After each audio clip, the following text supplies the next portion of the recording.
There's two sides to every story. The defeat of the pain of the glory. It all burns away, but how did it go so wrong? Now it's all gone. Forget yesterday. It ain't worth the pain. It ain't worth the pain. The pain of remembering.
I remember those lost in the dark, the bullet or the blade that kept us apart.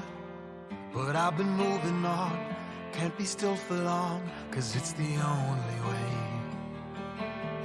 Never ache for a place called home, can't hold on so tight, gotta let it all go. I have a purpose, it's all that I need to help me find my way every day. Keep your eyes on the road ahead, don't be drawn into the light or the shadows in your head. Keep your eyes on the road ahead, and don't ever look back, don't ever look back, 'cause I got a feeling in my bones that everything's gonna be fine, yeah. Don't ever look back, don't ever look back.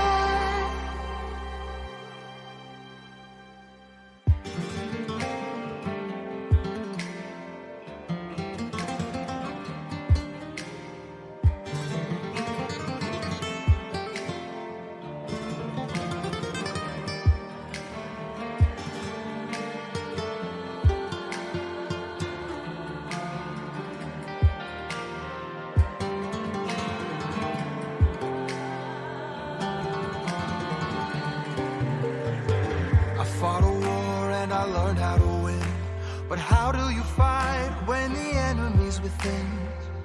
Find your pride, go deeper inside, for the fire that will light your way. The ones you trust can one day betray. You're the hunter and then you're the prey. You pay the cost, it all feels lost, then you hear a voice inside you say,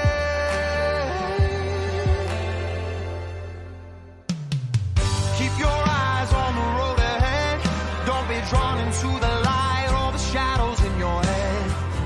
Keep your eyes on the road ahead, and don't ever look back, don't ever look back. Keep your eyes on the road ahead, don't be drawn into the light or the shadows in your head. Keep your eyes on the road ahead, and don't ever look back, don't ever look back, 'cause I got a feeling in my blood that the future is gonna be fine, yeah. Don't ever look back, don't hold on to the past.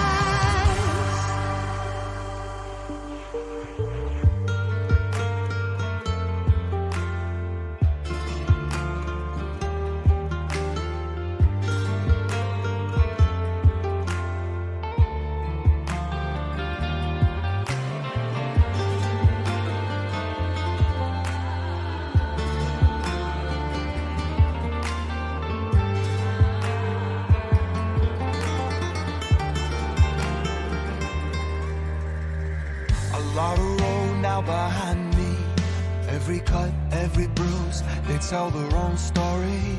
Whatever's up ahead, around the next bend, I know I will survive. I've learned how to live with regret. I can't forgive, but how could I forget the things I've learned, the strength that I've earned? I have it all by my side as I ride.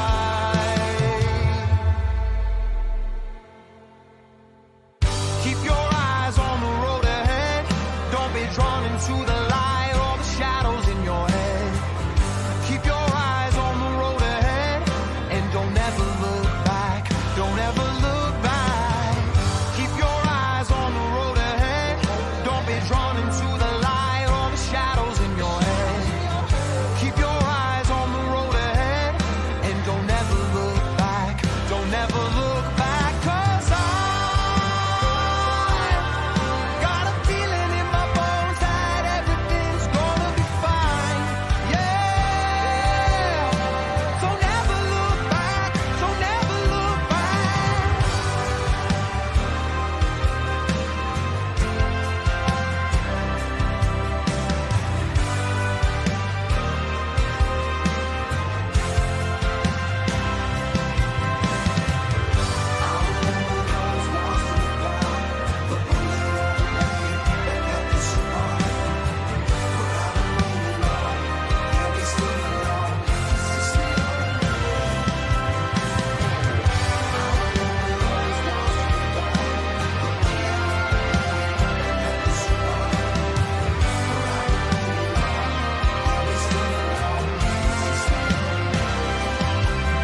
yayo. Ethan, just give it up, Winters. Ethan, just give up escaping. Ethan, just give up your semen.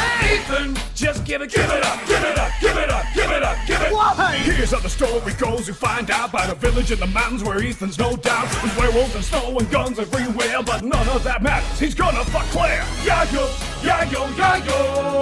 Oh. His name is Winters. That's Ethan Winters. But he'll become a Redfield.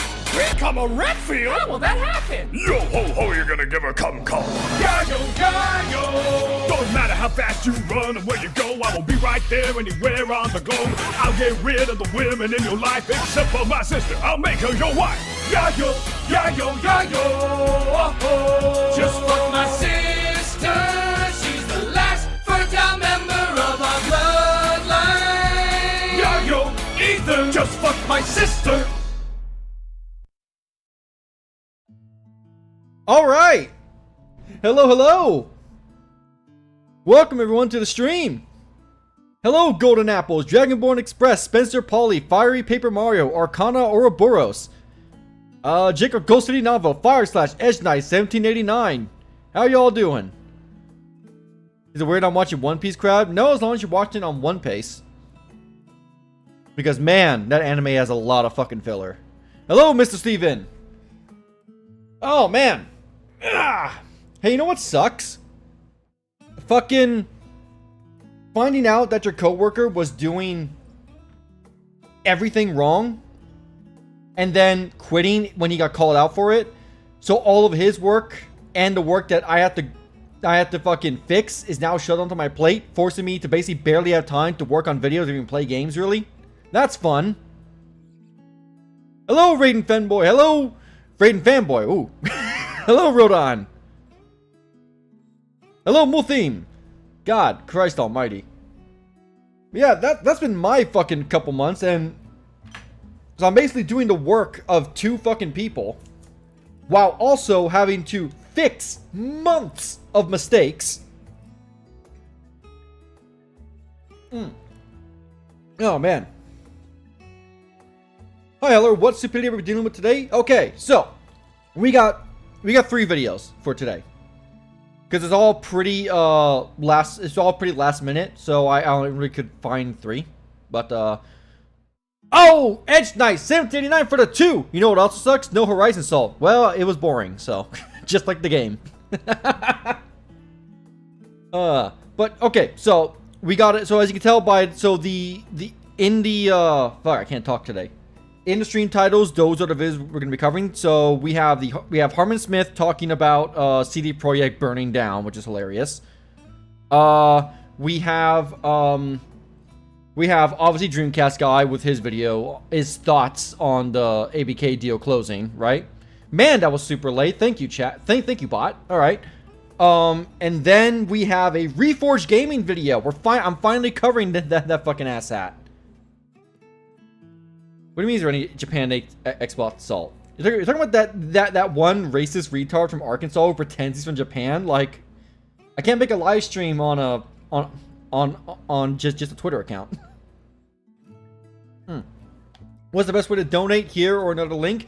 If you're looking to donate, it's usually how usually do it through super chats. But if you're uncomfortable with that, if you're looking for a way to support the channel, you can always just become a member. For 99 cents, you get access to the community Discord. Once you're in for good, and then you get access to emotes to use. But also don't feel like you have to. If you just want to enjoy the stream without, just enjoy it, right? That's fine. Oh, Vanguard Denice has been a member for the Crustacean Nation for 3 months. Thank you, my man. As well as Fiery Paper Mario. Thanks, my guys. Appreciate it. Wait, who's the racist? Okay, so Raptor fan. So in my video, one of the guys I covered, and Jacob Ghostly now has been sending his tweets and salt in the salt tab in the Discord for a while now. He's a guy on Twitter called Japan Hates Xbox, and he's been parading around pretending that he actually lives in fucking Japan. And it turns out, no, he lives in Arkansas. Turns out he's not even from Japan. He's just pretending he's a massive fucking weeb. Yes, I'm aware the ABK deal went through Devastator. Yes.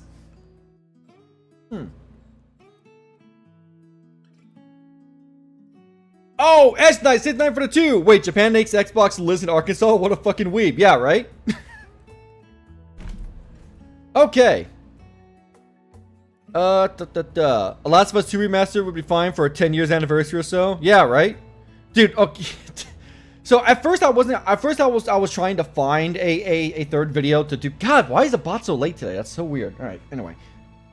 And then I was like, let me see what Reforged is doing right now, because I remember seeing that clip of him trying to explain that everything could be an RPG, including Spider-Man. And I was like, that looks like a video. Maybe I should look at that. And it's a fucking 4-hour live stream. I'm not fucking grabbing that. We're not covering a 4-hour fucking live stream. But then I saw this video, and I was like, huh. Okay, is he going to be honest, or is he going to be then scrolling through the comments? No, he thinks it's a good idea. So I'm like, okay, let's fuck. We're going to cover this shit. We're going to cover this shit right quick. I'll tell you what. Hello, Tails and the Reforged Pony. Fucking budget Jimmy Neutron looking ass, am I right? Oh, excuse me. Oh, Marcel Hoskins! Welcome to the Crustacean Nation! So, PSA, if you're looking for the Discord link, it should be under the membership tab on my channel. So, you should see it there. RC Polygons for the 10! For those PlayStation fanboys who said the deal is dead like Dreamcast guy, oh boy, do they have Wumpa fruit on their faces. It's so funny to see how confident they were back then. It's really bizarre, isn't it? Hopefully, Xbox brings Prototype back. I was my favorite game back when it came out. Dude, Giovanni. Look, you don't even have to do Prototype 3. You don't even have to do that. Just give me a remake of 1. Because I actually beat Prototype 1 fairly recently, earlier this week. And man, that game is a lot of fun. But holy shit, a lot of those bosses did not age well. A lot of those, especially the Elizabeth Green... The Elizabeth Green fight is abysmal. Did you hear that Redfall drastically improved? Define drastically. Because from what I've seen, it's still shit. It just runs better. Just give me a remaster, remake, course I want to. So, we can't... Yeah, because, well... Because there's the Biohazard collection that came out on last-gen consoles. And I think those are considered remasters. Because they're upscaled to 1080p, at least the first one is. Oh, S-Nice, hit 9 for the 2! I'm just hoping WoW becomes good again because fuck Bobby. Yeah, that'd be nice. Okay. Let's get,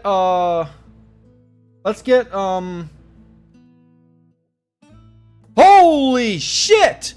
Marcel Hoskins for the 5 gifted memberships. Thank you, my man. I really do appreciate it. Holy shit. Devastator 2000 for member for 2 months. Thank you, my man, for being a member of the Crustacean Nation. Has more enemies now and the frame rate has improved. Well, unless they're changing the AI, so that more enemies isn't going to help. I mean, for anyone here who's watched my stream of Redfall, when me and my friend Dave fucking streamed it, how many times did I just walk up to a vampire who's supposed to be an elite enemy and just shotgun him to death? Like, man, that fucking... God, that game sucks. Ah, man. So, so I think we're gonna do the Harmon Smith video first, because I would be surprised if he actually has anything to make us go through it, right? Then we're gonna go to Dreamcast guy, and then we're gonna end with Reforge. I think that's a good way to do it. To be fair, at least they ain't Colonial Marines. So here's the thing, Dragonborn Express. Colonial Marines is AI. It's due to a bug in the code. Or not even a bug. It's due to a mistyping in the code. And if you go into the INI files and you put in the missing letter and number in, it fixes it. The AI turns on. It's absurd how that game shipped with that.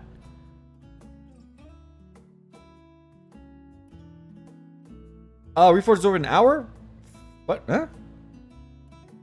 Oh, Devastator for the $2 Canadian! Yay, Bobby Cottage Cheese is going bye-bye. Yep, but not soon enough. Like, I'm glad he's getting out sooner, but man, it really should be faster. He should be out now. I'm sure there's someone else they can get to fucking help the transition. you know? Alright, let's get fucking Harmon Cuck on the screen, shall we?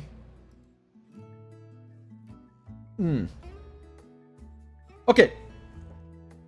I downloaded this at the highest available resolution at 720p.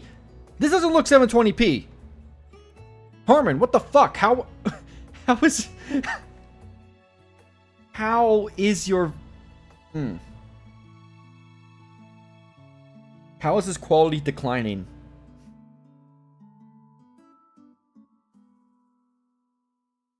Alright, Harmon. Tell us how Phantom Liberty is making people pretend that CD Projekt is burning down.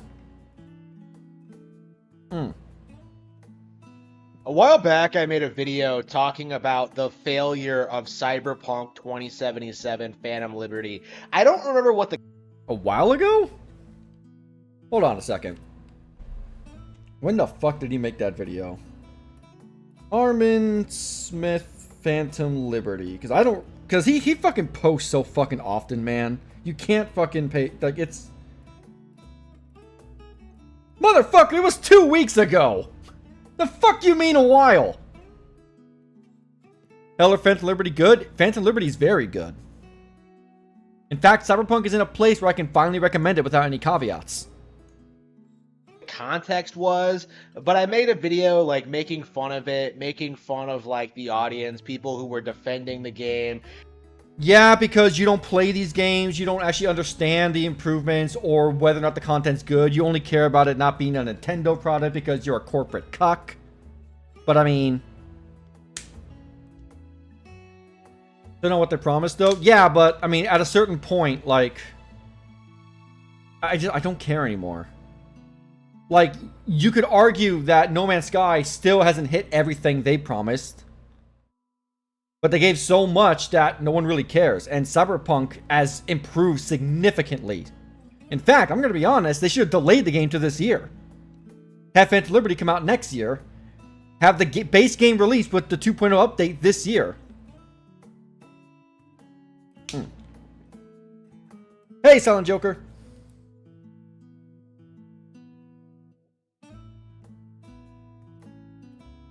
Elder Starfield is still top 20 in Steam, both top purchase and most played. Yeah, I'm not surprised. It's a Bethesda game. Is it worth playing again? Did they fix the branch story or no? I don't know what you're talking about, branch story. If you're talking about the life paths, no, that stuff's probably that's too ingrained. But they made a massive overhaul to the combat system, loot as well, like armor. There's now you now have a cyberware limit that increases with your level. So you have to actually plan out your builds and plan out your fucking cyberware. And it just makes the game feel more engaging. Also, the loot distribution is much better. Once I hit Street Cred 50 and I was around like level 30 or 40, I was getting nothing but like purple drops and up.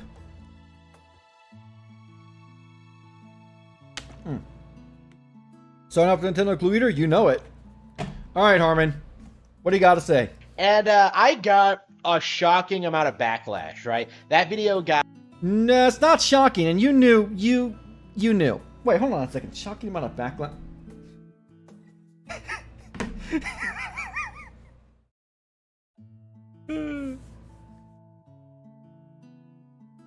Shocking amount of backlash. The video has 366 views. So they fixed the combat but couldn't fix the RPG part of it in terms of story choices? Well, yeah, because you have to make an entirely different story. Now, to be clear, I'm talking about the base game. Phantom Liberty actually has some pretty good choices. In fact, here's the weird part. Phantom Liberty's side missions and gigs, you know, the gigs that are usually the generic go here, steal something, and leave. Most of those in Phantom Liberty have actual diversions and like different choices to make in the quest. It's actually kind of absurd. To the point where I would recommend, if you want to play Phantom Liberty, play the base game up until the final mission, when you have to meet Hanako at Embers, and clear out like all the little like main missions, do all the side character stuff. Then go do Phantom Liberty, because it's going to be hard to go back to the base game side quest after playing Phantom Liberties. However, I think ABK has the rights to Scarface The World Is Yours and his canceled sequel. I'm not surprised. But the question is if they if the license is not expired. Because I'm seeing people talk about how it would be great if now that Activision-Blizzard is owned by Microsoft, they bring back all the old Spider-Man games, you know, Web of Shadow, Shadow Dimensions, all those. But the problem with that is that the reason why those games were taken down to begin with is because the license expired. And they're gonna have to talk to, I'm guessing Marvel to actually get the licenses back. And considering they currently have a deal with Sony with the character, we'll have to see. It could happen, but I wouldn't hold my breath on that stuff. More than the average views, and a handful of commentary channels. Oh no! People saw your dog shit take and decided to make fun of you? Gee, I wonder why. Who would do that? Oh man, not me.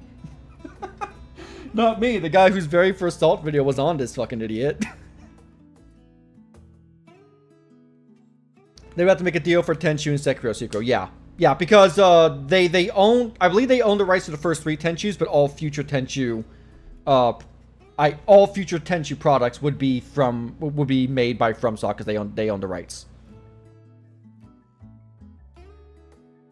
I'm actually interested in what the next Nintendo consoles will be. They signed a deal for COD support, so I'm assuming they got hardware that's actually capable of playing COD. Let's fucking hope so.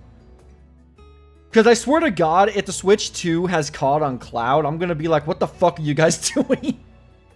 But according to rumors, it's the Switch 2, whatever the fuck it's called, is going to be called. Its power is equivalent to a PlayStation 4, which is a significant jump from the normal Switch. But it's going to need to be substantial.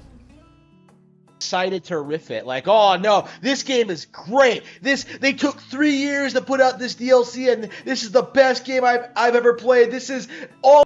Yeah, it took 3 years for them to fix it, and they fixed it. And the DLC is genuinely one of the best pieces of DLC I think I've played. In fact, honestly, comparing it to Witcher 3's DLCs, I think I would put it right next to fucking Blood and Wine. And I adore Blood and Wine. Like Harmon, remember Harmon, you're the guy who played Doom Eternal for 30 minutes and thought that was enough for you to review it.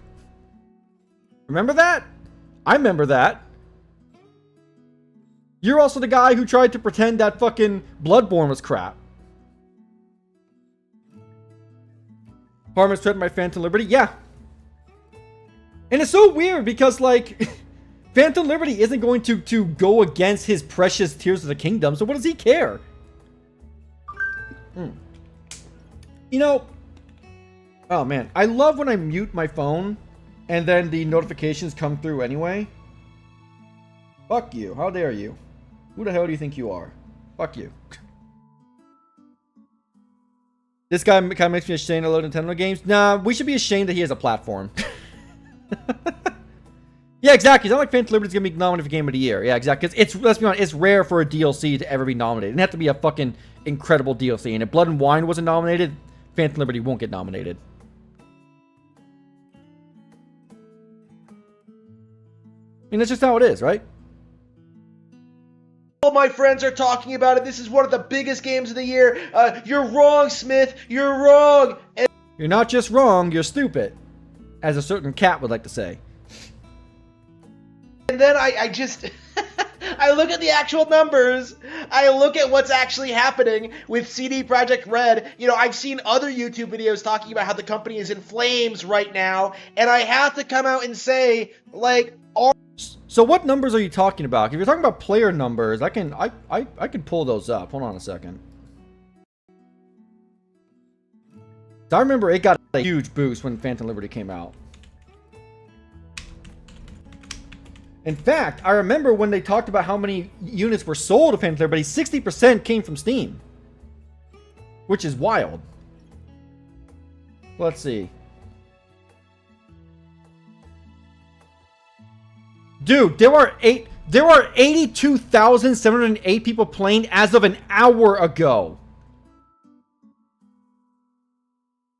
The 24-hour peak was 123,917. That is insane for a single-player RPG.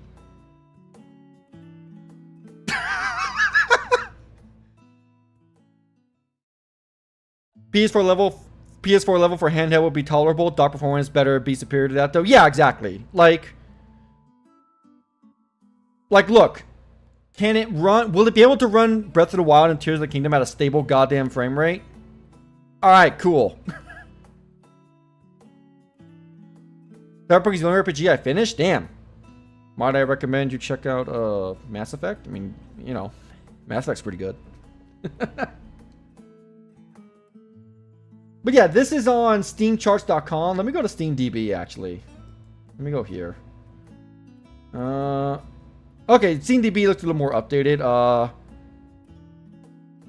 But this is under most played Cyberpunk games. It's still accurate. 82,722.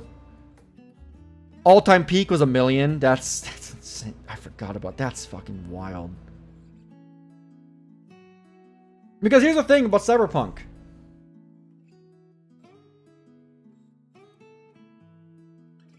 What the fuck was I gonna say? Right. Here's the thing about Cyberpunk.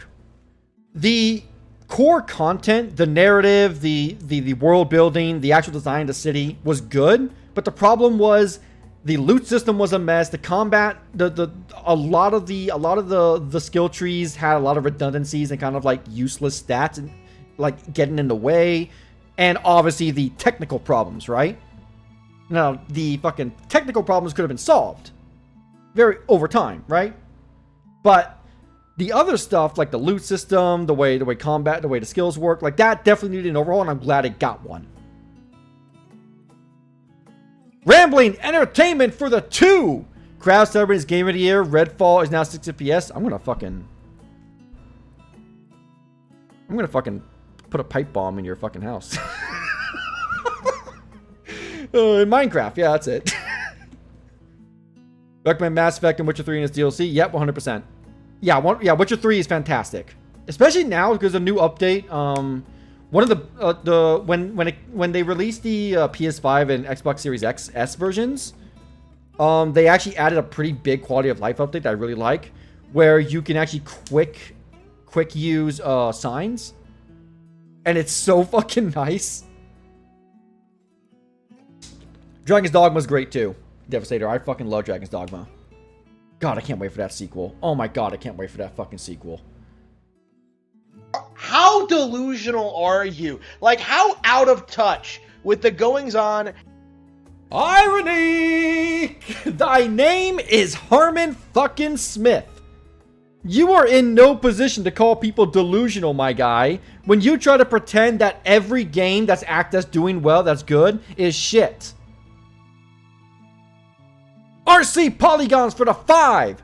I would love to see a Flood crossover with StarCraft, or a COD crossover with Forza, and you get to race military vehicles against COD characters. That'd be nice. Dude, actually a Flood crossover with StarCraft would be fucking sick. But first, they need to bring back StarCraft. Bring it back, you fucking cowards! Heller, I hope that Microsoft revives StarCraft Ghost to cancel FPS. Dude, yes, I would love a fucking StarCraft FPS to come. Oh my god, that'd be great. Vanguard did nice for the 5! At Crowd Name Heller, thank you. Your points you made on Cyberpunk 2077 is much better than Phil's dumbest reason why he hates that game just because of sex. What? Huh? Huh? Huh? What? Fucking Phil, I swear to God. Fucking DSP. Oh my god, oh my god, I hate DSP so fucking much.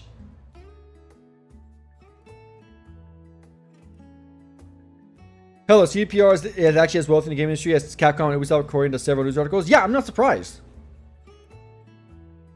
I'm actually not surprised in the slightest by that.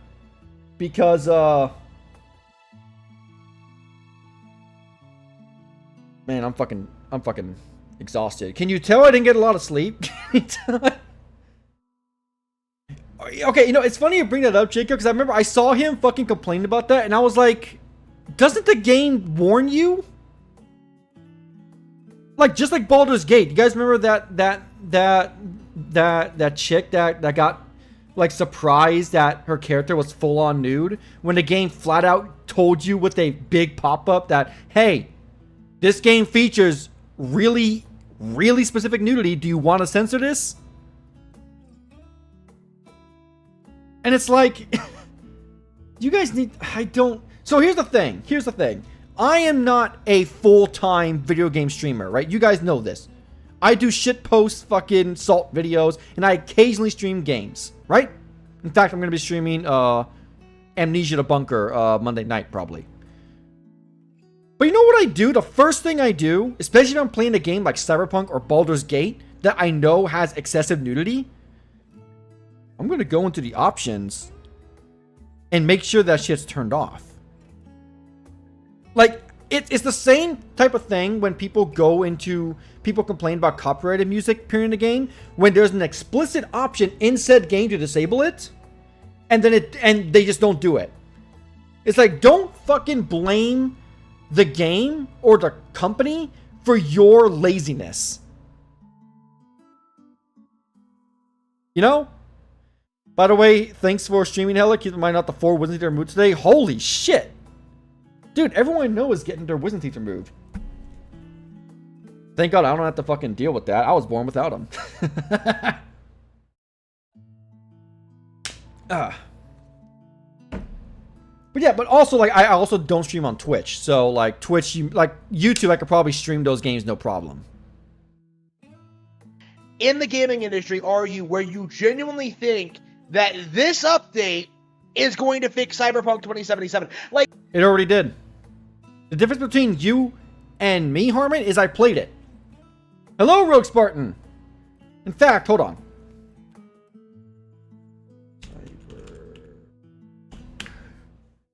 So on Steam, which is where I first played Cyberpunk, I have 99 hours. And I believe on PlayStation I have 146. So between you and me, Harmon, I'm probably the one who knows the most about the game. Hell, I made an entire fucking video on launch talking about the issues that the game had. As well as giving a little backstory on CD Projekt and how they released games, because it wasn't exactly new.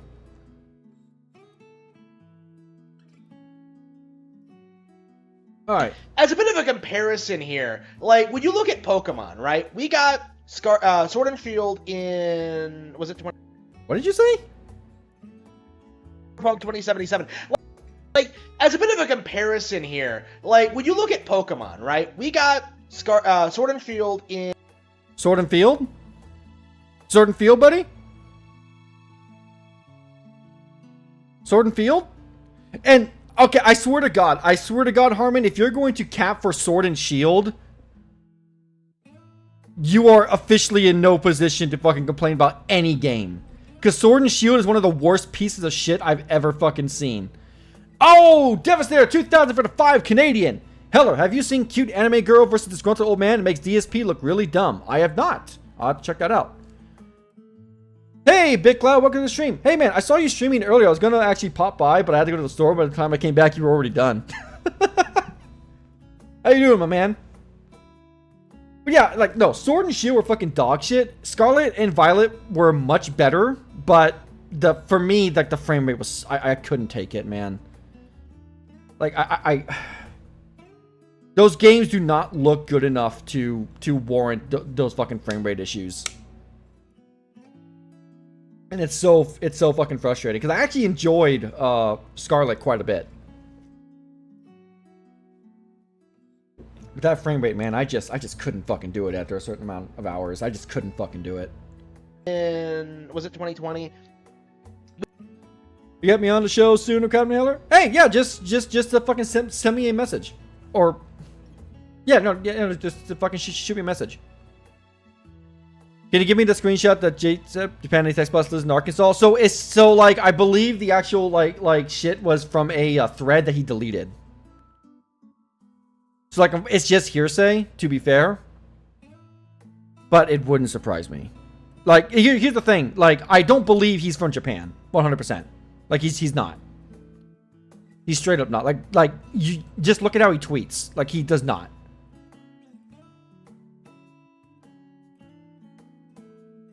Grab, have you heard about Sony reportedly testing PS trophies for PC day and date? Dude, that'd be... yeah, I saw that. That'd be fucking wild. My only question with that is, will my trophies transfer over? Because if they do, then I really don't need my PS5.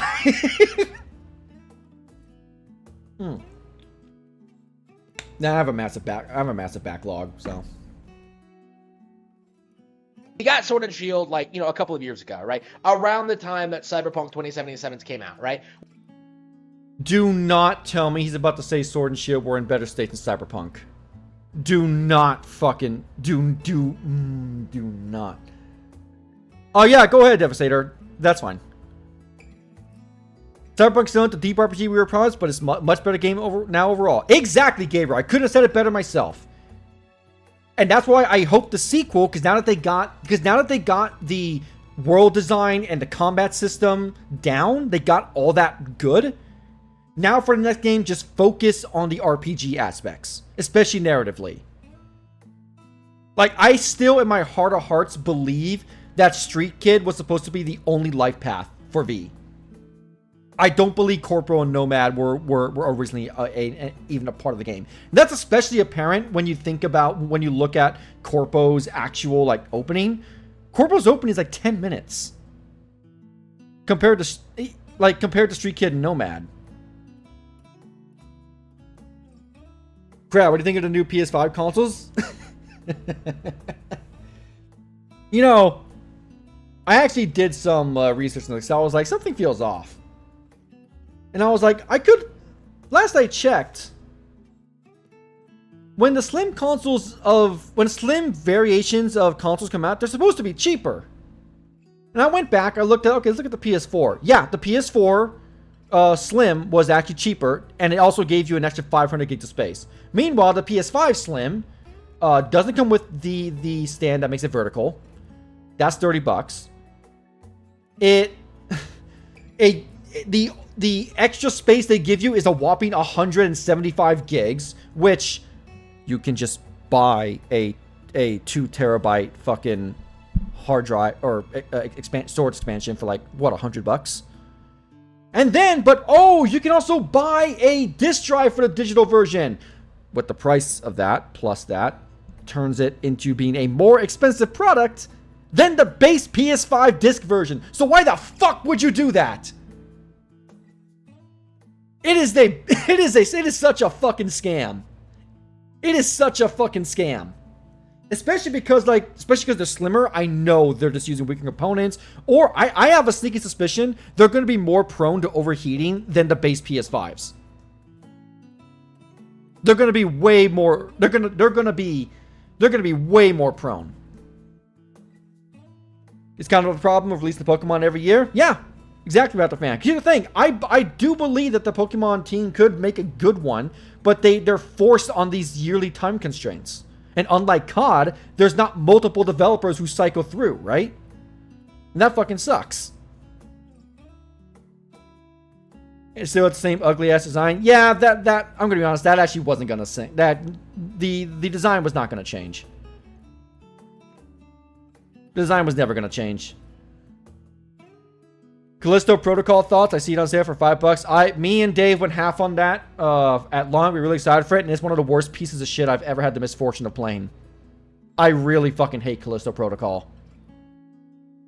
Visually impressive, though. It looks great. What happens? It sells about the same amount as Cyberpunk, right? Actually, I think... Harmon... That's not the W you think it is. The fact that Pokemon couldn't outsell a new video that is ostensibly a new IP. Like Cyberpunk is not a new IP, right? Cyberpunk 2020 was in like the early 90s, like late 80s, right? But the game was ostensibly new to a lot of people. So the fact that Pokemon couldn't outshine that really shows how far that franchise has fallen.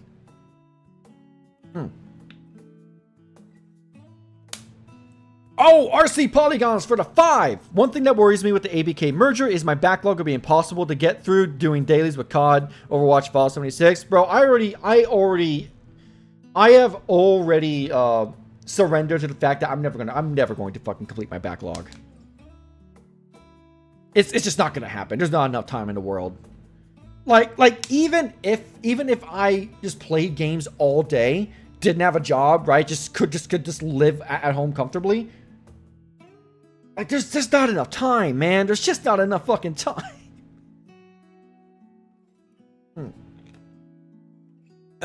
Crap, we can use the new PS5 to roast s'mores. Now there's an idea.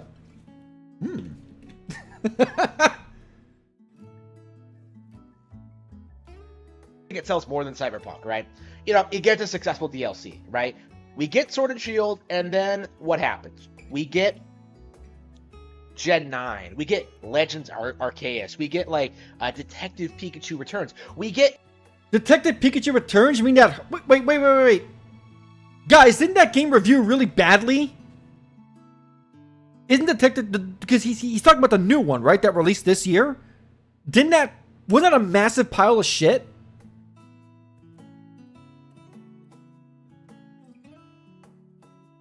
Dude... So I'm okay. I'm going to assume that he's trying to bring up the point that it took them 3 years to fix the game and release one DLC. Meanwhile, Pokemon has had numerous games, not realizing that's actually the problem. That's why Pokemon has gone so far downhill. I would say as far as ever since Diamond and Pearl. That's it's a 66. Holy shit! The movie was good. Yeah, I still haven't seen it, but I've heard good things about the movie. But I guarantee you that's the point he's going to try and make, and it's a really stupid point because it actually works against him. Several highly successful games from the Pokemon Company that...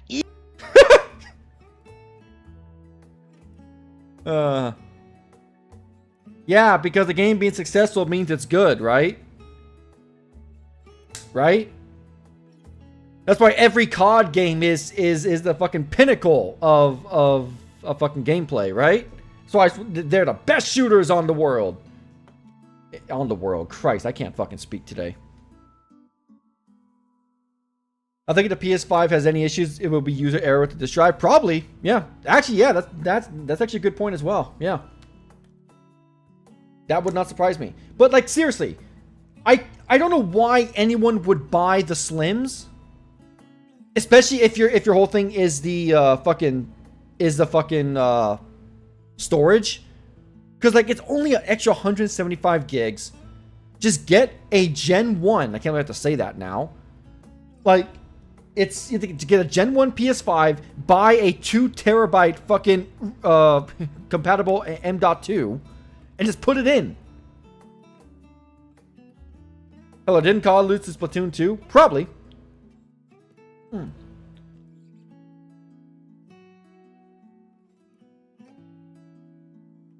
Easily outperformed Cyberpunk 2077 that are way more profitable, that are way more affordable to produce. That wow, the massive titan that is Pokemon sold more than a mature rated Cyberpunk game. Wow. What? Wow, that's wild. I never could have guessed that. I never could have guessed that. That's insane. Man, that's wild. What you sipping on? Aquafina.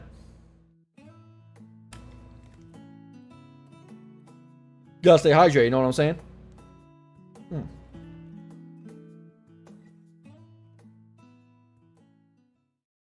aren't completely broken and glitchy, right?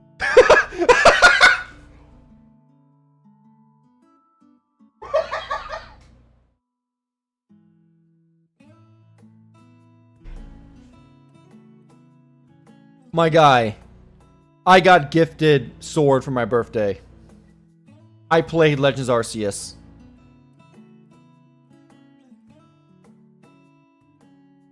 They were broken and glitchy. They were absolutely broken and glitchy. You didn't play them. I'm gonna say, you didn't play them. You did not fucking play them, or you're actually blind and those glasses of yours are actually the wrong prescription. Because there is, come the fuck on. Those games were absurdly broken and glitchy.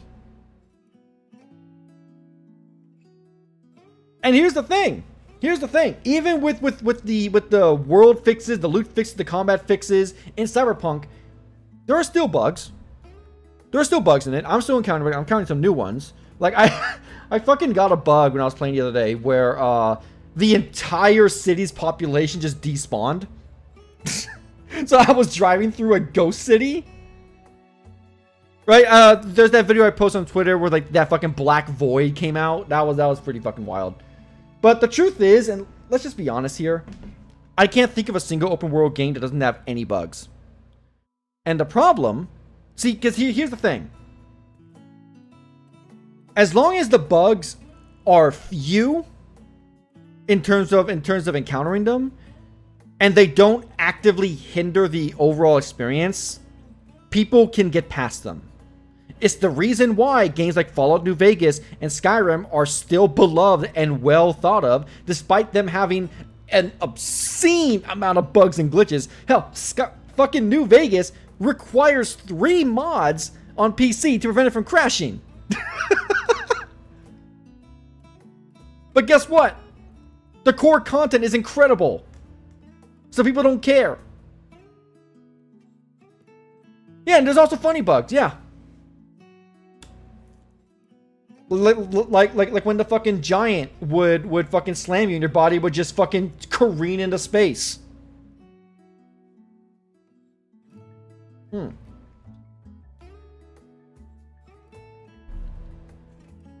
Like, we have way better games from the Pokemon Company. No, we don't. Pokemon isn't even their best their best game on that system alone. Mario, Splatoon, and Zelda are clearly treated in a completely different caliber.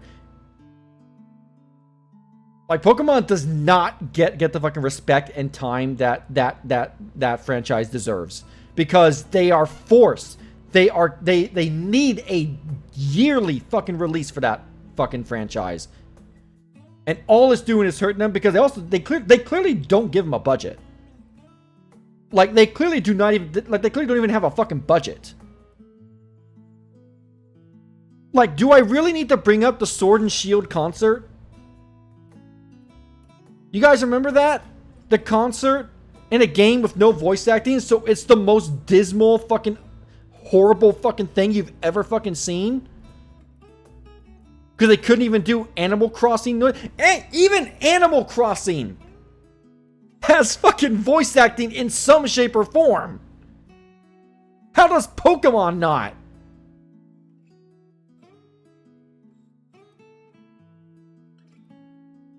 Pokemon is Nintendo's Call of Duty, random/buggy yearly releases. You know it. God, that's depressing. Coming out way quicker and selling way more. And you... Coming out way quicker is not a good thing. But we've already established that. You are supposed... You are legitimately trying to convince me that... Man, he is really angry, isn't he? like I embellish occasionally just for keeping up the show, right? Keeping you guys entertained. But like, he looks legitimately infuriated that he's just wrong. That you're just telling him, no, it's a good game. Yeah, he's big mad. He's big bad. Heller, what's the name of those New Vegas mod event crashes? Hold on. Let me go to Nexus Mods here.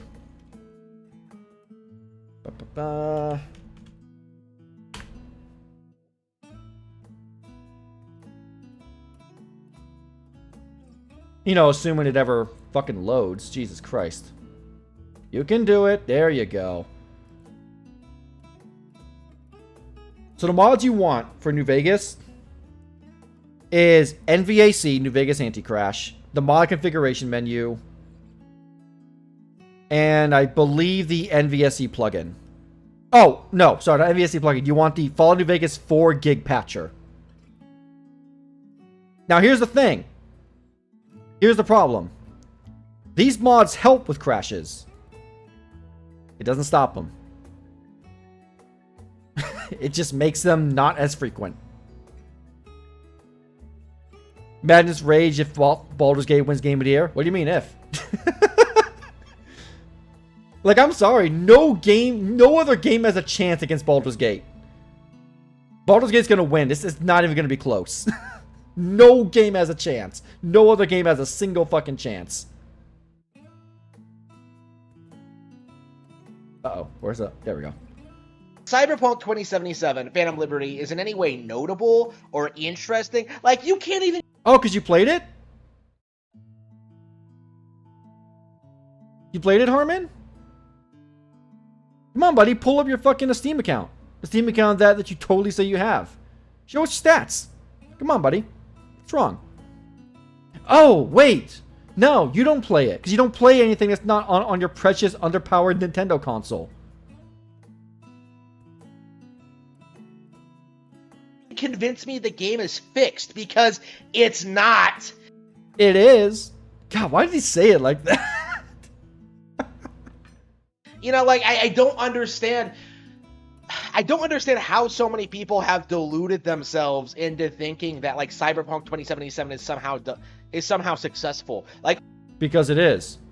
Bro, Cyberpunk, as far as I know, Cyberpunk is still one of the biggest, like, when Cyberpunk came out, it was the single player RPG that had the most concurrent users on Steam's site in history. 1 million concurrent players at launch. That is insane.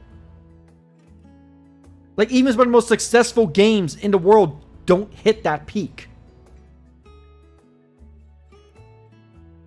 Okay, why is he so butthurt? Cyberpunk has nothing to do with Pokemon on Nintendo. Is still out of pocket because he's out of pocket. His brain is out of pocket. His brain is out of his cranium, and he lacks basic critical thinking. all the propaganda you've seen over the past couple of years. Propaganda! Fellas, is it propaganda to say that Cyberpunk is good now?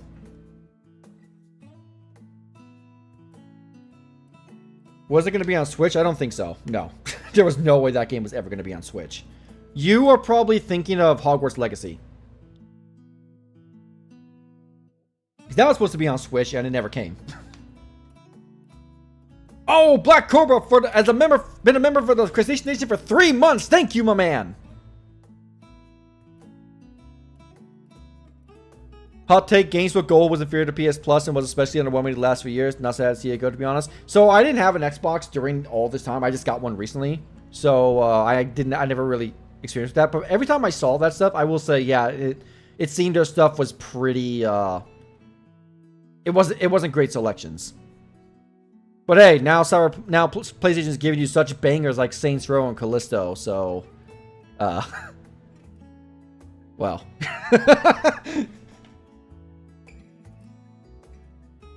With like the initial damage control, the release of the anime, like You mean the anime that was fantastic? YouTube videos like trying to say the game has been in-goodened, a la and No Man's Sky. Right?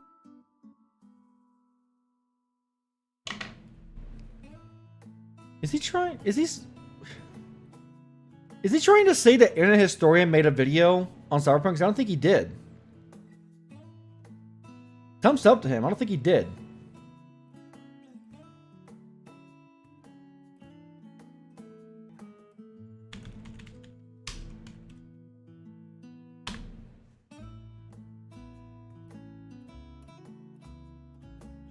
Yeah, no, he didn't. What the fuck? Bro, take your schizo pills. Bro, you're making up scenarios in your head and pretending they're real. Word deluded? Are you kidding me? Oh man, this is the most entertaining Harmon video I've had in a while. Like, and now with like the DLC update, like this is all just an attempt to gaslight you into thinking the game is. Bro, if anyone's doing gaslighting, it's you. It's you. You're the gaslighter here. We've all played the game. That was Bellular News he was referring to? What? Oh, RC Polygons for the 10. This post is joking, but just imagine a COD coming to Switch commercial where they airstrike Peach's castle or they sneak into Bowser's castle, all stealth flops, and clears out everything. Dude, that would be pretty fucking rad. I'm not gonna lie. But Nintendo would never go for that. But that'd be pretty fucking rad. I'd be all for that.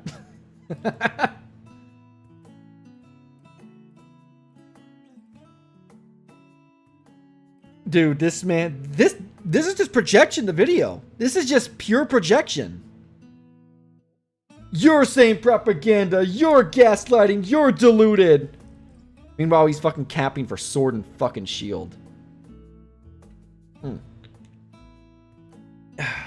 Alright.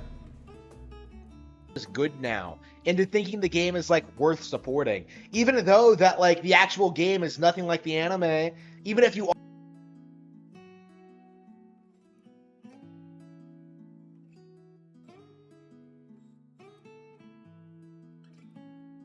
Harbin. I don't know how to tell you this, but the anime came after.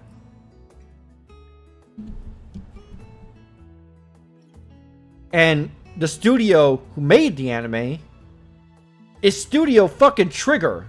The guys who made Promare, Kill la Kill, Gurren Lagann. All animes that are known for being ridiculous and over the top in terms of their scale and grandioseness. It doesn't play like the anime. No one expected it to. Oh my god. are a fan of the anime, if you're a complete pleb who doesn't actually watch anime, if you are like... Bro, I doubt you even know what fucking Promare is. Sit the fuck down. I guarantee you his idea of choice anime is something like Demon Slayer or some shit like that. I bet he hasn't even heard of Claymore. I bet he hasn't even watched Fist of the North Star. Do you think he knows what DeadTube is? Do you think he knows what Elfen Lied is?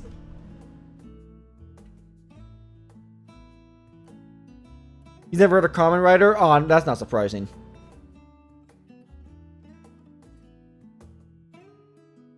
Back, we're still on this clown? Yeah. Oh man, Dead Man Wonderland, yeah.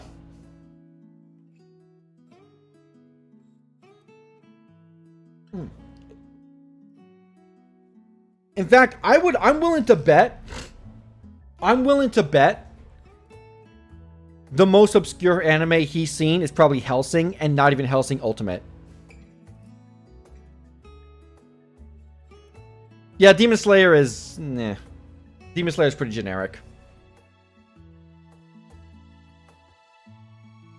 Gorgeous animation, but... eh.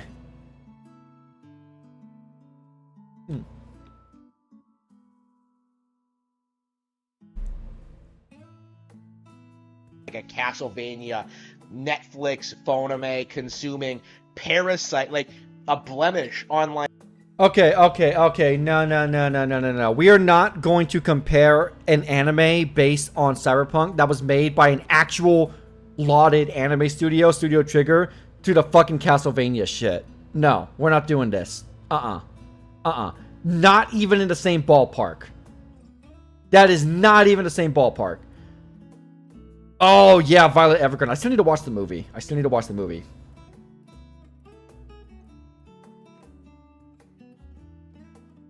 Fucking Rosario plus Vampire. Christ, that's a fucking...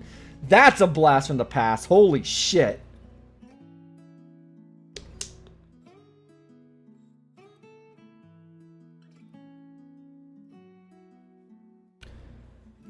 Off topic, Crab, what are your thoughts on Halo Infinite Season 5?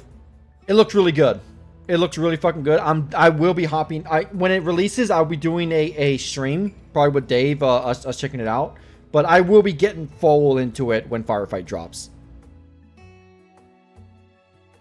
Who wants to bet he watches Sword Art Online? Oh. Ah. Oh. Sword Art Online's so fucking abysmal. Christ. Like the anime community, like, yeah, maybe you would like Cyberpunk Edge Runners if you don't like read manga, right? If you don't read, like, you don't read manga, shut your bitch ass up.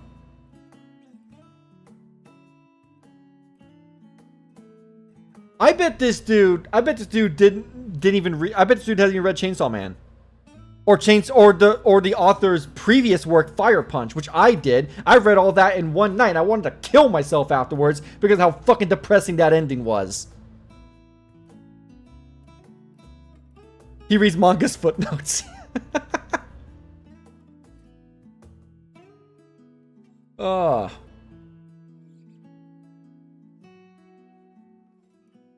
Spartan, if you're talking about Rosario plus Vampire, it's pretty ecchi, yeah. It's not great. It's not very good. I've been watching a bit of Spy X Family and Komi Can't Communicate recently. They're really fucking good. I really like the Komi Can't Communicate manga. I fell out the anime because I didn't have time. Fucking Baki. Every time I see Baki, a Baki clip circulating my feed, it's the most fucking out-of-pocket thing I think I've ever fucking seen. And I don't know if it's good or not. Because Baki looks like what people think JoJo is. I know what Metamorphosis is. I bet Harmon really knows what Metamorphosis is. I bet he's super ingrained in that. you know, good stuff. Like, yeah, you know, compared to, like, you know, the Marvel movies, you go, hey, buddy, why don't you list the manga you actually fucking read? Come on, buddy. You can do it. Okay, I'll go first. I have read to completion. I have read Berserk. I've read Claymore. I've read to completion. Well, I'm currently going through One Punch Man. I'm currently going through One Piece. Tokyo Ghoul, which, oh my god, I hate what the anime did to Tokyo Ghoul. They fucked that series so fucking bad. Oh my god. Chainsaw Man, Fire Punch. Dead 2, although I've fallen off on that in the last year, so I actually have no idea if they have anything new. Yeah, Claymore's great. I love Claymore. It's a shame the anime butchered the fucking ending.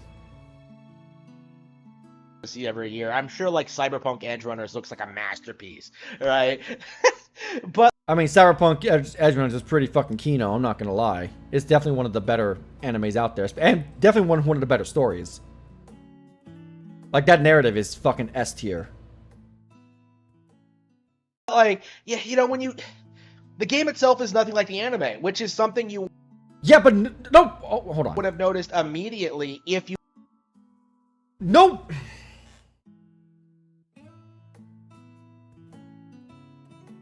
Wow, the fucking Polish developed Western RPGs. Nothing like this Japanese developed anime based on said setting. Who could have fucking thought? You actual dunce. You actual melonhead. You know, hold on.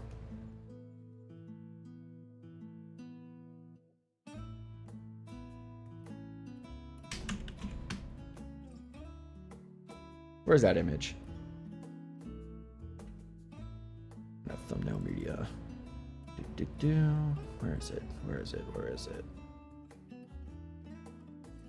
Oh, I need to organize this fucking shit someday.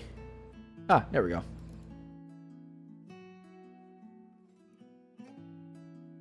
There you go, buddy.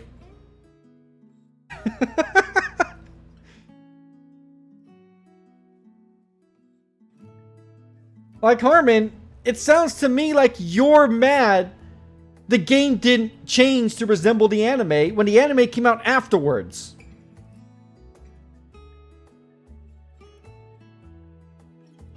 Who actually played the game, which, of course, nobody did. You know,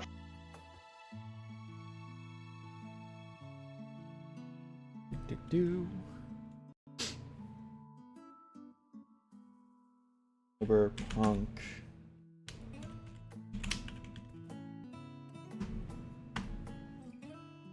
Game charts.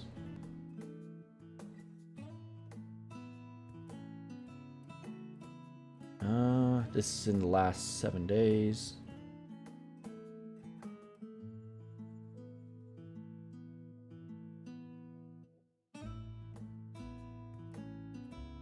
Oh no, I want to go to smdh. That's where I want to go. That's where I want to go.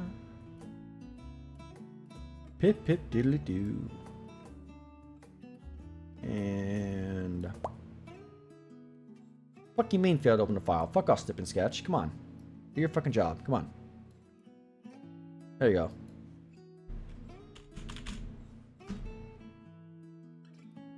Ba-ba. Pip pip diddly doo.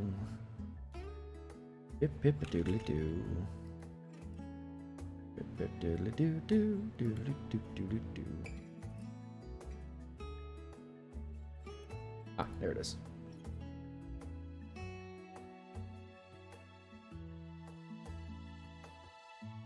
I'll need to lead that here. Currently playing 24-hour peak, all-time peak. No one played it. No one played it. RC Polygons for the 5. What manga would you say is a good pick for a person who never read a manga before and is a complete noob with manga? If you don't want something that's too anime, like something that's like easily digestible, I would say Death Note or maybe Fullmetal Alchemist.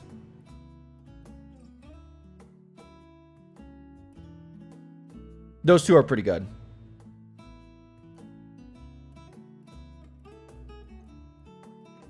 Let's keep this. Let's keep these numbers in mind as we continue with this video.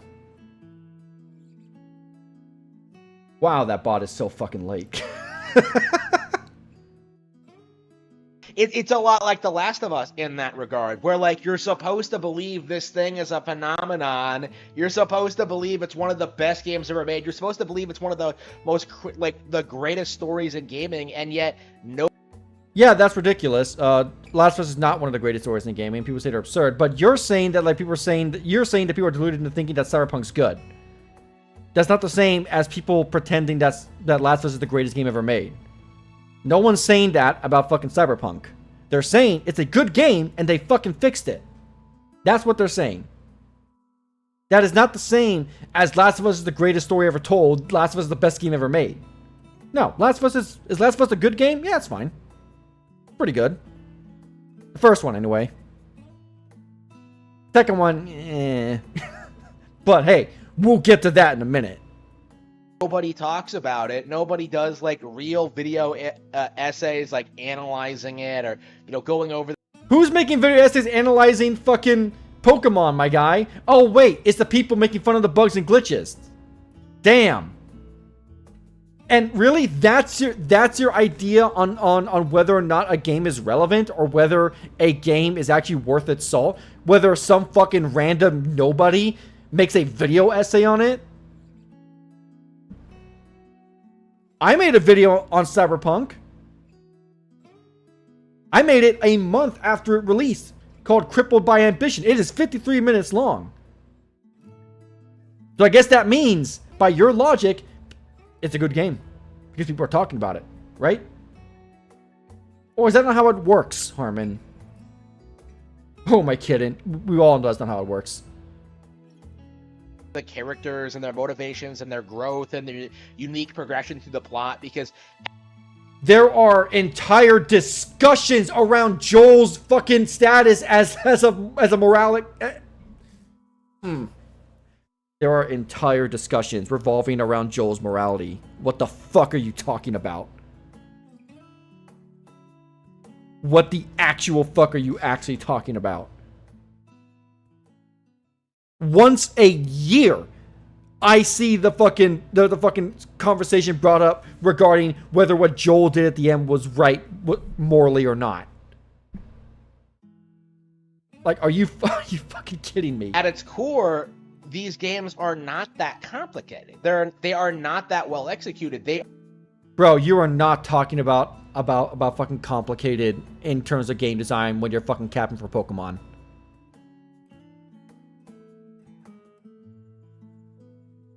You gotta be.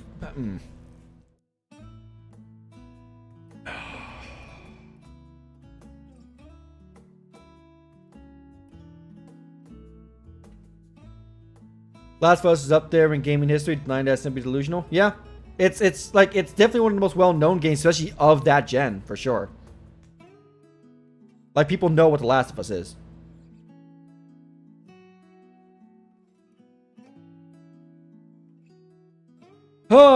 Let's continue for as much as I can before we move on. Are not that good, and that's true for essentially all of these major Game of the Year winning games over the past several years. He doesn't realize it, but he just fucking insulted Tears of the Kingdom. Not Tears of the Kingdom. Fucking hell, can't speak. Breath of the Wild. How do you find concurrent players of a game? You go to Steam database, steamdb.net.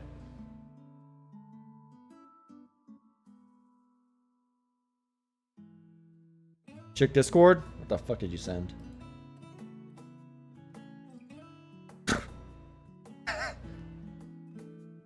I don't know. That's still too nice for him.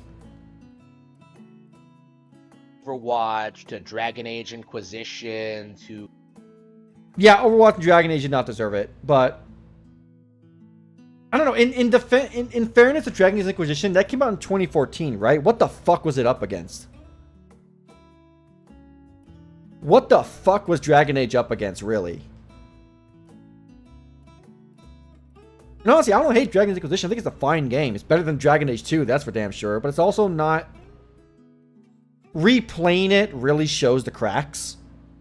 It really shows, like, yeah, this is where BioWare really started to just lose their touch.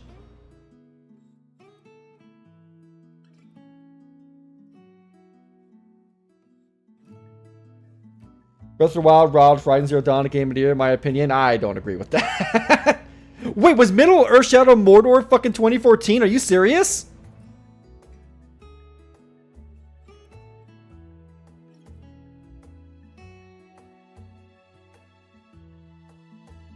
Wow, yeah, no. Shadow Mordor should have won.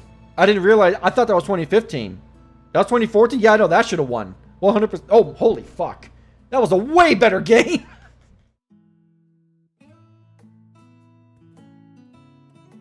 I love Dragon Age Inquisition, although fuck the mounts. Not like that. Dude, the mounts are so fucking bad in Dragon Age Inquisition. They're really fucking bad. Grab my philosophy is, who fucking cares? I enjoy Yes 8 and it has 9 concurrent players. Yeah, exactly. Like player counts are worthless. The only reason I bring it up is because he's bringing it up. Otherwise, I don't care. Is the game good? It's the same reason why I find numbered scores to be entirely fucking worthless. Because a 7 out of 10 could mean various different factors depending on who's saying it. A 7 out of 10 from IGN to GameSpot to, let's say, Skill Up. I don't think he even does numbers. But let's just say, for the sake of the argument, he does. Or let's take fucking Angry Joe, right? All of their 7 out of 10s mean something completely fucking different. And it's why I like reviewers like ACG. I actually like his buy, rent, wait for sale, or don't play. I think that's a way better metric.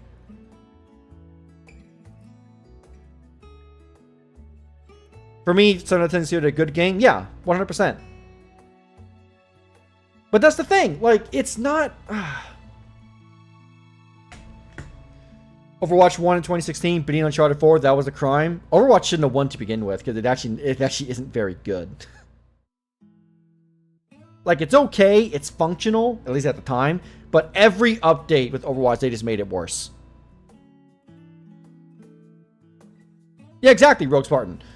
The best thing you can do if you're someone who needs to know, like what people are saying about it, is, this is my recommendation, you find a reviewer who has similar tastes to you, right?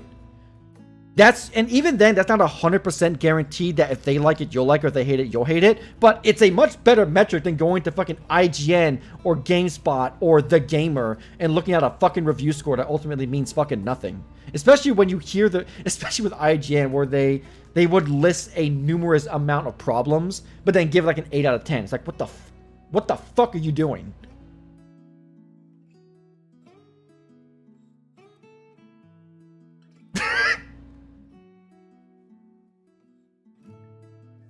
Overwatch lack content and won a game of the year. It lacks content now. Yeah, says the Tetch. I can never pronounce his name. Says Seth. I don't call him Seth. Yeah. The YouTuber Silent Circus talking about, he's really good. I like him a lot. The Witcher 3 to everything. Witcher 3 is one of the best fucking Western RPGs in recent years, and it's not even close.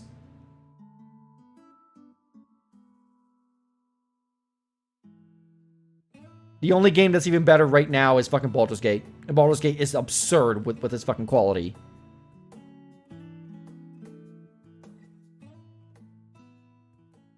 Thing, right? Like, Cyberpunk 2077 is in no way special, even though there is a dedicated audience. What the fuck is special about Pokemon? It has been fucking yearly slop for years now. Especially now with games like Temtem and... hell, the fucking Digimon games have been getting a lot better. Like, my friends were raving about, Digimon Survive. I didn't like Witcher 3. The awkward movement killed it for me, and I don't like turn-based games. So the movement thing, there's actually a funny story about that, Rogue Spartan. There's an option to turn the movement system to an alternate control scheme, and the reason why that's there is because there were arguments between the lead dev and the gameplay designer over which version feels better.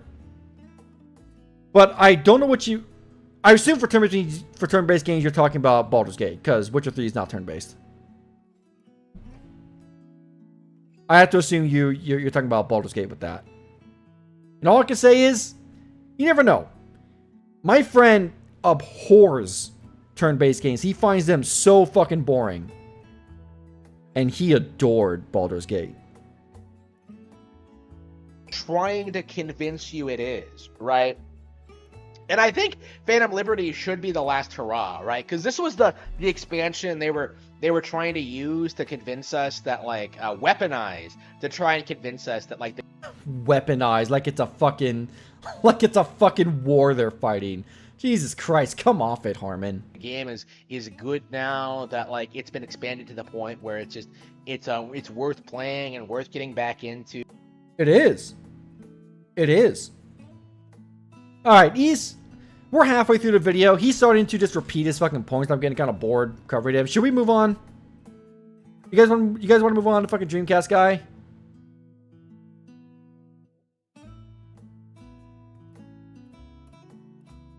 Move on. Yes, let's go. Moving on.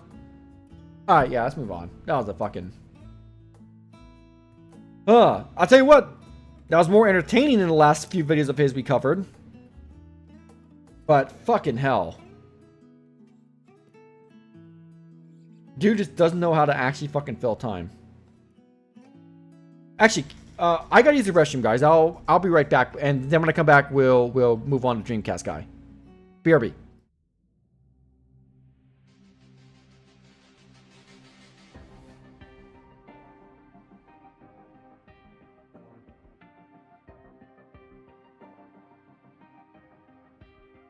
Yeah, hey there, I do this. Never fear losing. And when I get up in the game, y'all be improving. A real problem, but I solve them all facts proof.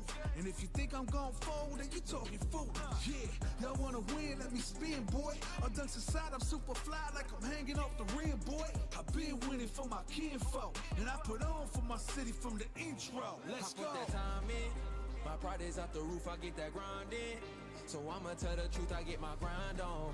You know the pressure make all of these diamonds. I tell them get back, step back, fast track, big lap, big facts. I'm past that, yeah. I'm trying to get ahead, get out the way. Now move forward, stand back, now break away. I'm about to bring it. I ain't never backing down. Took a step up to the plate. For my city, for my town. I do whatever it takes. I'ma go and get this round.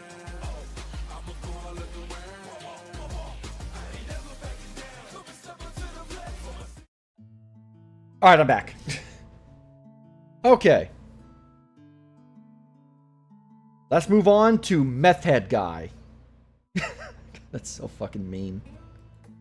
What's it? All right. Oh, wait. Hold on.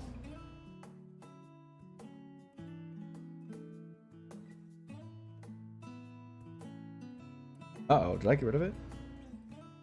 Oh, no. There it is. Ah, that's better. Okay.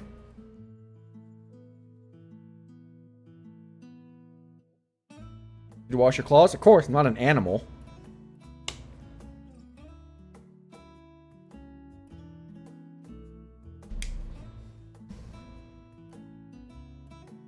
What's up, gamers? Dreamcast Guy here, talking today about the Microsoft Activision-Blizzard deal because it is now officially done. It is completely finished as of about 10 minutes ago. Officially, Microsoft owns. Bro, you made this video 10 minutes after it fucking came out, after the news came out. Are you fucking serious? Didn't the news break at like 8 a.m.? What the fuck, man? You see, Dreamcast Guy wonders why people clown on him and why his videos are always filled with inaccuracies. Because of this. You don't fucking... You just rush. You're more focused on being the first to upload about it, and you never are, which is hilarious. But you're so focused on that, you forego quality. You forego, like, checking your facts, doing your research. God for fucking bid. Like, for the love of God, man. You don't have any self-respect for yourself or respect for your viewers?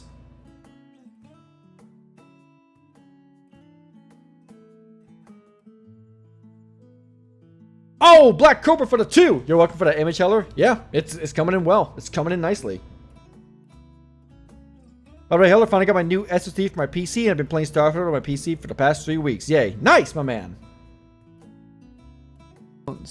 Call of Duty and World of Warcraft and Diablo, and is now going to put it in their cabinet with all the other game studios they've bought, like Rare and Doom and freaking everything else. Like, how did you go? This is what I'm talking about. This is what I'm talking about. I'm also convinced he doesn't watch these videos back, because how do you leave a mistake in where you're talking about studios they bought and say Doom, the video game? He's like he's about to cry. He really does, doesn't he? But like, are you in? Come on, man. This is exactly what I was talking about. This is stuff you would catch upon re-watching your video and be like, oh shit, that's not right. Let me redo that. But here's the problem. Because you fucking do a face cam, you have to make sure you're right all the time. It's the same problem Alex runs into. But unlike you, Alex actually prepares. Alex has his mental acuity at an all-time high. This is why I script as well when I'm making videos. And hell, ever since I've been doing live streams like this more frequently, I've gotten better at talking off the cuff. But I'm still going to make a video like that. But hey, that's one of the advantages of being a PNG tuber, as I'm apparently called, is if I see a mistake, I can easily edit it out. I can easily redo the audio, right? But if you're not going to go this route, then you need to be damn sure you're not going to make any fucking mistakes, my guy. Holy fuck. Skyrim. But I want to discuss this because in this instant fallout, it does feel like a lot of gamers are debating whether this deal is going to be good or bad. What do you mean feels like? It's been that way for 2 fucking years. Stop pretending that like you're not ingrained in it. Stop pretending that, oh, I don't know. I heard that this is a thing that's happening. When we all know you've been ingrained in it. It takes one look at your channel and searching Activision Blizzard Microsoft deal, and we will be bombarded with a litany of videos from you. Come on, man, just own it. I'd have more respect for you, at least. In the long run, let's discuss. If you enjoyed this video, Not doing that. Fuck off. You can fuck off with that. There we go. We're not doing that. We're not fucking doing that.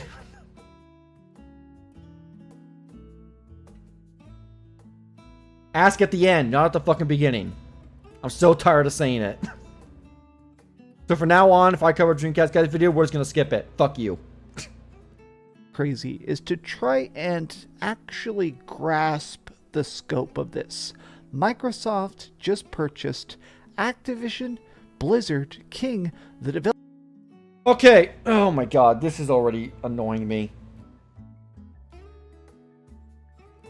The opening of your video should be discussing or introducing the topic you are going to discuss. And then after that opening is done, you dive into it.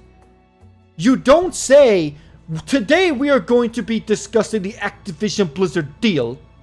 And then when you cut to the actual media content, you say the same fucking thing again. You could have cut out that first minute and a half, my guy, and just started here. That is a waste of a minute of my life and a minute of your time's life that we're not going to get back. But once again, this is what happens when you're so focused on being the first to release that you don't actually think about the quality that you're actually putting out. Would you say this is worse than Harmon Smith's video so far? Not yet. It's annoying, but no. Because at least he has good audio. See, I'll clown on Dreamcast Guy for a lot of things. I'm not going to clown on him for audio. His audio's good. Thank fucking God. Otherwise, this would be unfucking bearable. Development studios that make stuff like Call of Duty, Overwatch, Diablo, Candy Crush, Crash Bandicoot, Guitar Hero, and much, much more. I mean, why would you read the fucking thing if you're just going to embellish it anyway? Just... Dude, come on. He's not King Thrash using an iPhone? Yeah. Yeah. Even Tony Hawk's Pro Skater. I mean, the sheer size of this acquisition cannot be understated. And I'll be honest, I wasn't sure this deal would actually get done. When they... Oh, trust us, we know. In fact, you weren't just not sure, you were convinced it wasn't going to happen.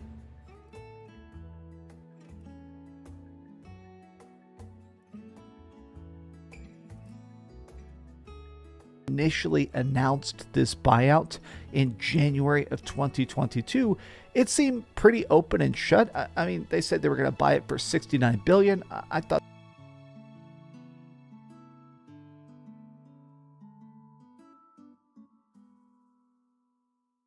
Was it 2022? I thought it was 2 years. Was it not 2 years? Was it not 2 years?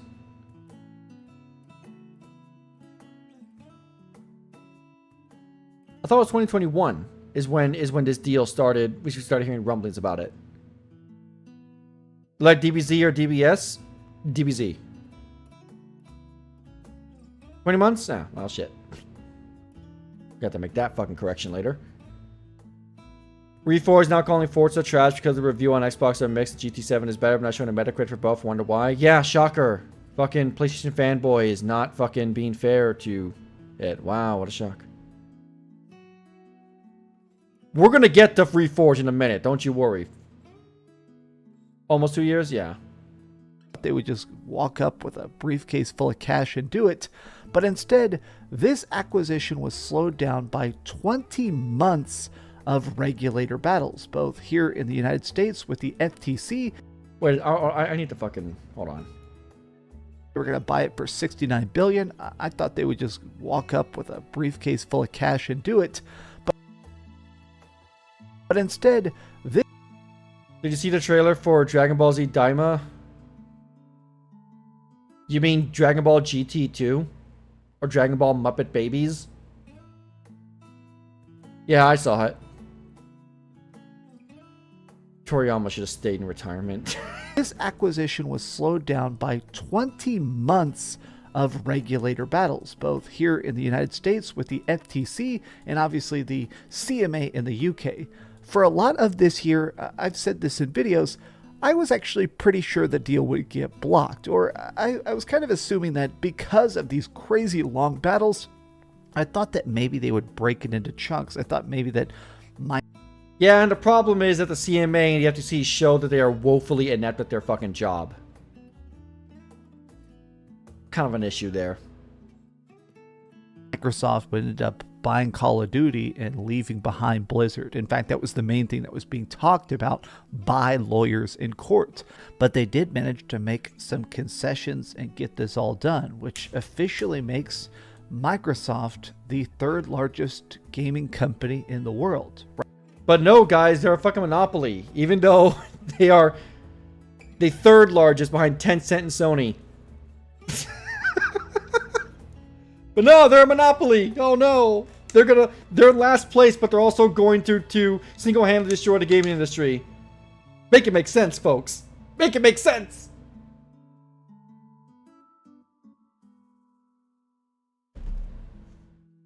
Right behind Tencent. Yay, Tencent. Don't we love the fact that some giant mega conglomerate is just buying up game studios? Yeah, see, that's the company everyone should be afraid of. Tencent is a way scarier target. They are way more of a threat. Yeah, meanwhile, the FTC ignores actual monopolies or duopolies. Yeah, like in my area with fucking, I have no choice but to get fucking Charter Spectrum. Not allowed. Cool. Thanks, FTC. Appreciate it. Never mind the fact that fucking Charter fucking merged with... Oh my god, what the fuck was the old company's name? Can't even remember. I can't even remember. But the reason why they exist is because they fucking merged with an actual competing fucking internet service provider. And they became the same thing. Awesome. Great. I love it. I love it. RC Polygons for the 5. I swear to God, a Dreamcast guy tries to say that Xbox has no games or PlayStation has more games. Activision by itself has more IPs than PlayStation. Time Warner, that's it. Thank you, Crazy Rekka. Thank you for the 5. So here's the funny thing, too. I always... Look, it's a meme, right? PlayStation has no games, Xbox has no games. But I'm sorry, you can't honestly, unironically believe that when you look at the actual games they release. Because the difference is, when you say Xbox has no games, PlayStation has no games, it's not that they have no games. It's that they have no games that the person saying so has no interest in. And that's the difference. Right? And that's fine. It's fine to have preferences. Some people prefer the more cinematic, curated experiences that PlayStation does. Some people like the bigger variety and less focus on that stuff, and more focus on the actual nitty-gritty game stuff that Xbox has at times. That's fine. But the fact that there are people who actually unironically believe they have no games, it just shows they don't play these things. They don't pay attention. Or they don't know what games are, I would even say.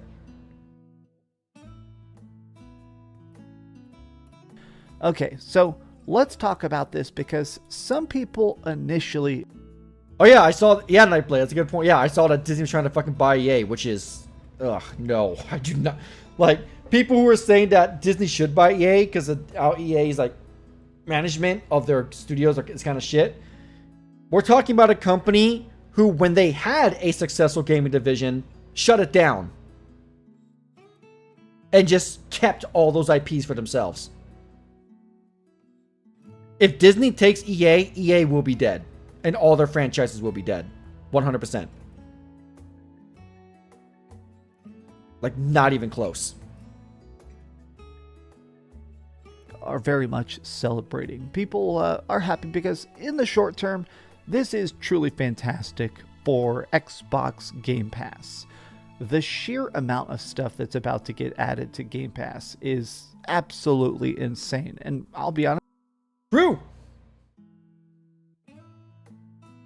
Yeah, I don't believe Disney will do it. I think they'd rather just like open up their own smaller internal team to say that they try and then fucking shut them down when they're inevitably not successful. I have Game Pass. I'm going to play the heck out of a lot of these. I'm going to enjoy the heck out of a lot of these. But I'm a little bit concerned about the long-term ramifications of it because we are talking about the consolidation wars. Bobby Kotick is still going to be in charge, and obviously he's a jerk. But people are talking about the fact that, is this a monopolization of the industry? No. And in fact, what fucking Jez says right below that perfectly captures why it's not. When Microsoft buys PlayStation, Steam, Epic Games, Nintendo, EA, Take-Two, all the indie publishers, then yes. Because a monopoly, as I said in my video, requires that company to be the only avenue that consumers have.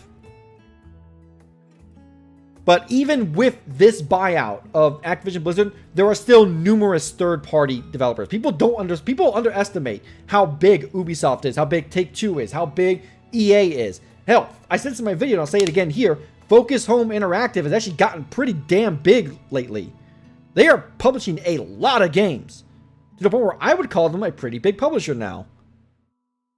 Even Warner Brothers. And that's not even taking the fact that there are two direct competitors to Microsoft, which is Nintendo and PlayStation. And unless both of those guys go down, they're not a monopoly. More consolidation, bitch. If you actually cared about that, you wouldn't be demanding Sony buys Capcom or Take-Two. Yeah, that's fucking... And Capcom's not gonna fucking... If Capcom is even willing to be bought, and they're not, considering how fucking successful they are, it's not gonna be by PlayStation, considering they want PC to be their first and prime and first and foremost, like, goal. Monopoly doesn't have to be literal in order to be considered a monopoly. Are you an idiot?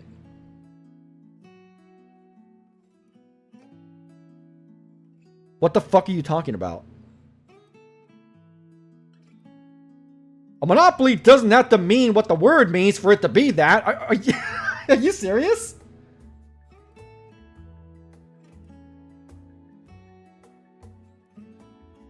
Jesus fucking Christ.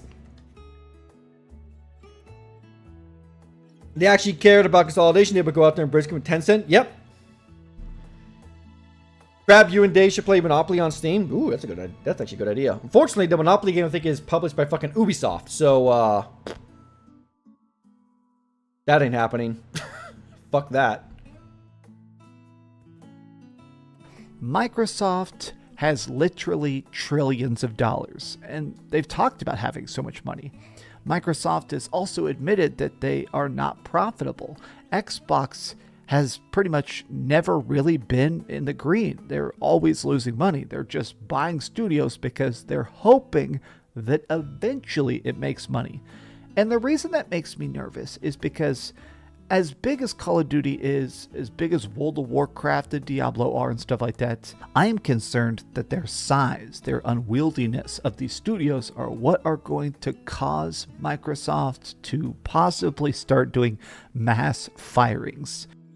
Okay, so here's the thing people are actually missing from this deal. If you realize, they didn't just buy Activision Blizzard, they bought King. And what King has is Candy Crush. Now here's the thing, as big as Call of Duty and World of Warcraft is, they are nowhere near as big as Candy Crush is. Candy Crush brings in so much fucking money for such little effort and staff that it wouldn't surprise me if that alone puts them in the green. But even then, the reason why, like, despite the fact that they've been losing money all these years, the reason why they're still around is because Microsoft as a company is big enough to actually support it. If if Sony's PlayStation side started losing money en masse, Sony would be done. Same thing with Nintendo. Like, they need the gaming sphere, unlike Microsoft. Microsoft does not need the gaming sphere. And as Nightblade brings up, King makes $1 billion each year. Like, that alone.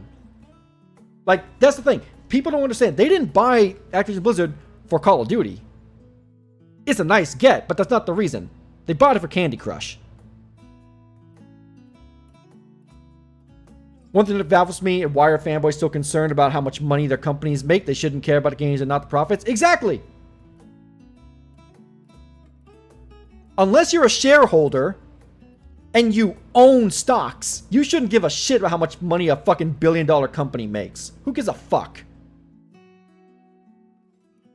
I'm gonna take what I can get. I game share with my friend on PlayStation. I haven't paid full price for a game in years. On Steam, I go to fucking CD keys. Fuck them. Fuck the big companies. Now, I'm recording this on Friday the 13th in October. I'm just time stamping this because I'm 99.9% sure this is going to happen next year. So, okay, Dreamcast guy, I'm gonna need to inform you on something. Did you know that if you scroll down to a video and you go to the More tab to showcase the stuff, you know, the description and shit, it tells people when the video was updated. When the video was uploaded. You realize that, right?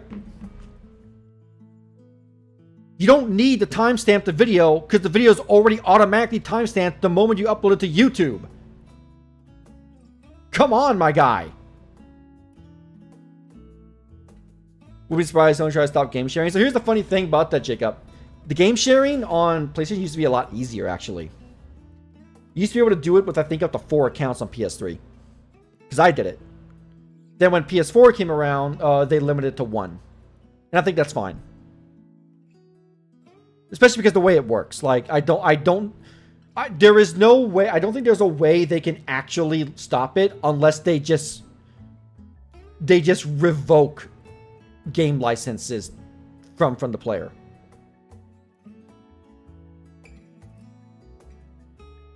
If they do that, they're going to lose a lot of money. Only games that pay full price for is indies because they are good. Yeah. On Xbox, I use Game Pass. I'm not spending $70. Exactly. Use the avenues you need. Because most of the time, the games are not worth the price. Elden Ring was worth $60. Baldur's Gate 3 is worth $60. Wait a minute. Elden Ring is fucking... No, sorry. Baldur's Gate is $70 on fucking PlayStation, isn't it?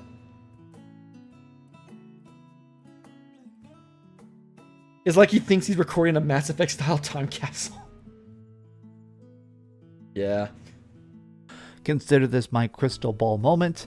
These companies typically end up buying studios and then firing a bunch of people. Epic Games just did it, obviously. Yeah, so the reason why Epic Games does this is because Tim Sweeney's a fucking idiot, and that he wants to promise infinite growth, and that's the problem with these companies. Because at a certain point, you're not going to get infinite growth. Now, you can fake infinite growth by getting exclusives, right? To force people to come to your storefront, spend more money. That's what his strategy is doing. But once that starts petering out, and you're getting more and more employees, less money is actually being generated because you have to pay more employees. So what do? You fire people so that limit goes down. And all of a sudden, the next year, when you have less people to pay, oh, hey, we actually grew our profits and our revenue. That's what he's doing.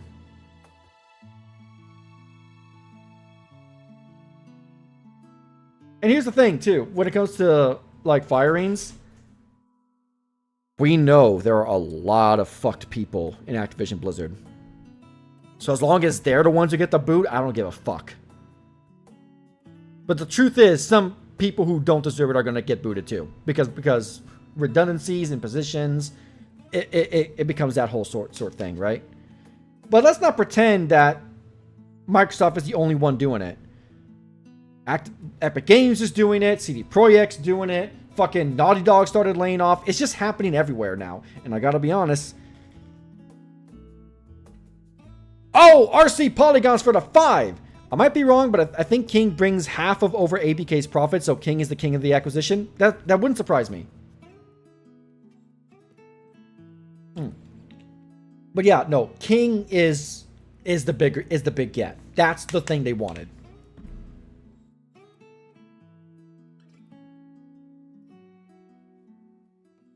Laying off a bunch of people at Mediatronic, firing everybody who made Fall Guys. I mean, this stuff happens constantly. In fact, even Embracer Group did this. Embracer Group bought tons and tons of stuff like Tomb Raider and Perfect Dark. They bought every studio they possibly could, and then after it, they... So I guess he didn't read the update where it says Crystal Dynamics, Tomb Raider, and Perfect Dark are safe for now.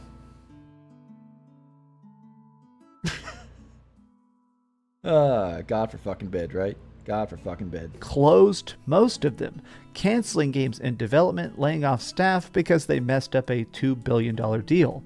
Now, this is not me attacking Activision Blizzard. Activision Blizzard is doing their best. I think Activision Blizzard, despite their faults, is trying to make good games. I'm also not saying that Microsoft sucks or is dumbing. I'm saying that companies like this, when you start getting out flow charts this massive, a lot of times it starts end up looking like too much bloat. Companies like this acquire... Did Naughty Dog also sack a bunch of people? Yeah, recently. Probably related to the fact that Factions is probably canceled. stuff because the brands are valuable and not the people. Now, obviously, you and I are gamers. We don't care about flowcharts. We don't care about profitability margins. We want good games. I'm afraid... I can't wait to see how he misunderstands his flowchart, considering he misunderstood a basic graph. But I will say, this fucking flowchart's pretty fucking ridiculous. Like, this is fucking ridiculous to look at. Fucking look at this thing. It's so fucking massive, Christ. That when big companies buy stuff out, in 3 years, 5 years, 10 years, if it's not instantly turning in a good amount of profit, they start to trim the fat and fire the heck out of the real human people making games. Yes. That's how business works. And that's the problem when companies try to enforce infinite growth. That's why it's always hilarious when you see companies like revealing record profits set after they just laid off a bunch of people. And it's like, yeah, it's because you laid off a bunch of people, because that's less money going to developers so you can get more money.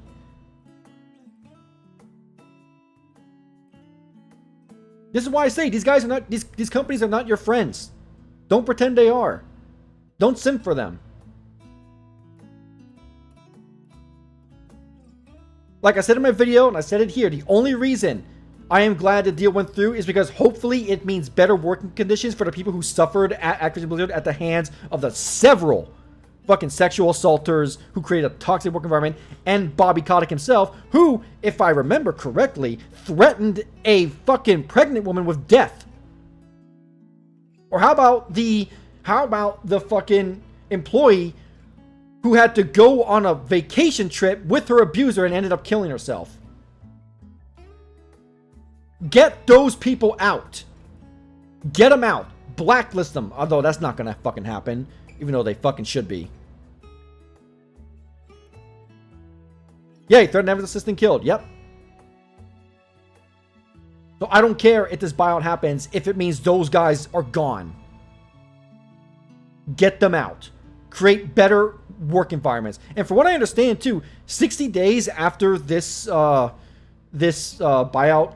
has been completed, 60 days later, they'll be able to fucking unionize. Which good. They should. That's kind of my concern when it comes to consolidation. It's not about a lack of competition. It's not about, oh, they have exclusives that won't be on my PC or my PlayStation or my Nintendo Switch. My thought is that I do think that this is going to lead to firings. Microsoft has already done a big set of firings last year when they fired a bunch of people working on Halo, and they even fired some testers for Starfield and stuff like that. So here's the thing. When it comes to QA, because you're talking about the QA testers, QA jobs are never permanent. Especially when you're talking QA for Bethesda games. Like, guys, what's the fucking release cycle for Bethesda games? By the time, like let's be generous and say it'll be 2 years until Elder Scrolls 6 is in a state where they can use QA testers. They're not going to have people on retainer for that long.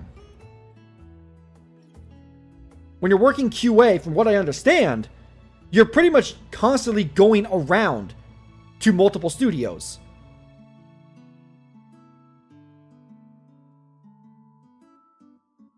Let me fuck... And also, yeah, expect with 343, a lot of those fines were deserved. Yeah. I'm going to be honest, ever since they fucking trimmed the fat off of 343 and put that new guy in charge, Halo Infinite has gotten a lot fucking better. Because those fucking studio heads, I can't remember her fucking name, and the other guy, like, they had no idea what the fuck they were doing. This company is just so many thousands and thousands of employees that even when they fire 5%, that's hundreds of people that are working on games getting laid off. But yeah, QA is basically get work on a contract. Yeah, exactly. So I don't think it's fair to put QA firings up with the rest of it, because like this is just I'm pretty sure that's par for the course. Kotick also went to Epstein's Island? No, not surprised. There's a reason when you Google his name, Bobby Kotick is the devil comes up. Okay, even beyond that, here is the reason I'm still not exactly super thrilled about this. It's not even directly because of the Microsoft deal. It's because now I think it's showing other companies that you can just buy a chunk of the game industry. In fact, Disney is kicking around the idea of buying Electronic Arts, which... Yeah, and Electronic Arts has to fucking, you know, be willing to sell. See, this is the part in regards to this whole thing that people keep forgetting. When shit was going down and all the sexual assault allegations were coming out, were like I remember when it was going down for Activision-Blizzard, every single week there was something new for like 6+ months. So obviously the shareholders wanted to jump ship. What's the best way to do that? Sell the company. They approached numerous people, numerous companies to buy them. Microsoft accepted. The only reason this buyout even happened was because of everything that was going down at Activision Blizzard. If none of that stuff became public and their shares were fine, their stocks were fine, this whole thing never would have happened.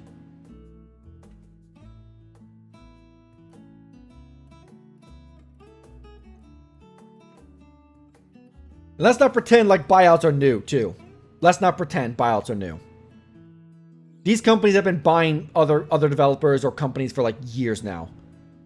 Wasn't Disney looking at Activision at one point? Wouldn't surprise me. It would not surprise me. But in regards to EA, like, I don't think EA is going to sell to fucking Disney. Like, they can try. I don't think they will. I don't think it'll happen.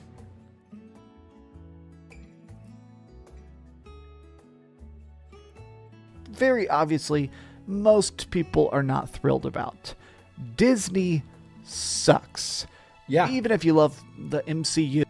Yeah, no, I'll agree with him there. Disney fucking sucks. They're a dog shit company, and EA would be in a horrible hand, in a horrible fucking situation if they were bought. Black Cobra for the 5. Of course he would bring up 343. Guess what? Dreamcast guy people was begging Xbox to clean house, and yeah, it sucks, but it needed to happen. Like, I'm sure there were people who didn't fucking deserve it, who got fired, sure. But there were also people who needed to be let go, like the fucking studio heads.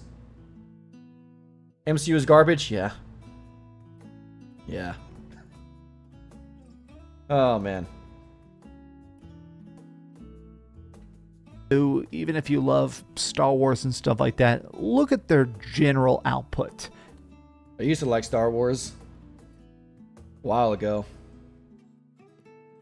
We all know what happened. Disney will kill a franchise to make extra profit. Right now, Disney is putting out 3 TV shows, 5 different movies, pretty much every single year, and a lot of them just bomb. I mean, they're churning out so many movies back to back to back to completely drown their brands. Yep, and it's all fucking garbage. It's all garbage.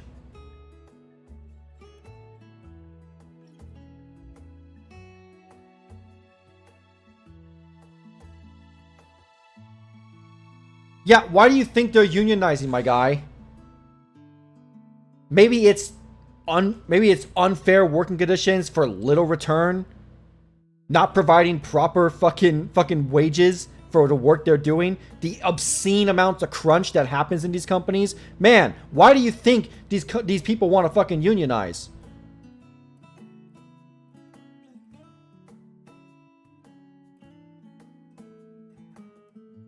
Oh no! I don't want to be fucking crunched and be paid appropriately for my work. How fucking horrid. I was thinking you'd talk about Marvel this week. Wouldn't surprise me. But like, do we need to bring up the fucking shit that's come out about how badly Marvel crunched their fucking CFX artists? And it's like, wow, no wonder their fucking CG has gone down the shitter, because these people are being fucking crunched to the fucking bone to meet a deadline because they have so much shit in the works and not enough people. They fucking resorted to using fucking AI generated shit for their fucking posters.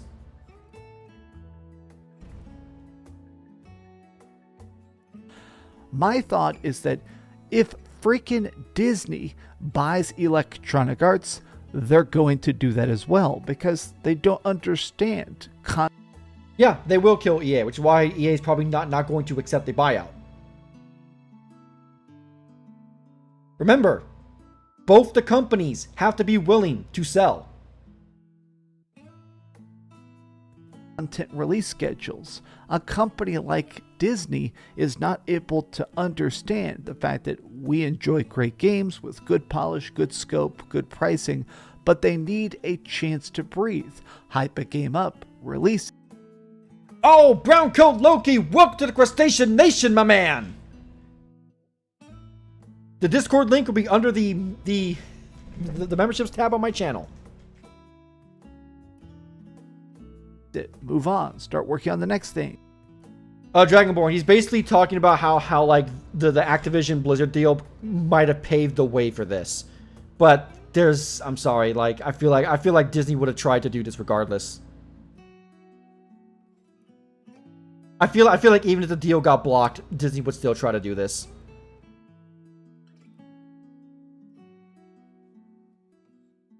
Planet is a trilogy.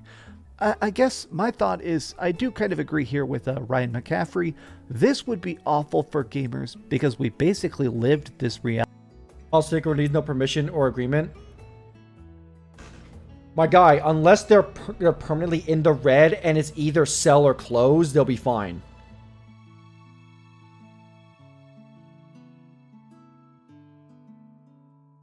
Like EA still does well. They still sell well. They're not in the red.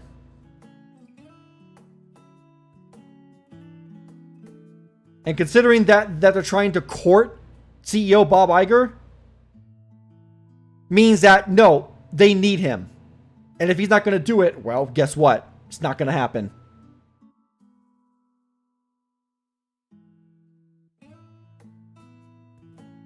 From the last 10 years when there was that 10-year exclusivity window for Star Wars games. There was almost as many canceled games as released. Disney's current model of licensing its IP to great devs everywhere is the way. And of course, a lot of people are saying like, oh, okay, well, so you like Xbox just buying up studios, but you don't like Disney buying up studios. Literally every reply is just... People still buy Madden because they're fucking retarded. And also those are the insanely fucking casual people who just buy like one game a year. And they don't care. They don't actually look at anything different. They just go, oh, new Madden, oh, new FIFA, and then move on. Same thing with COD.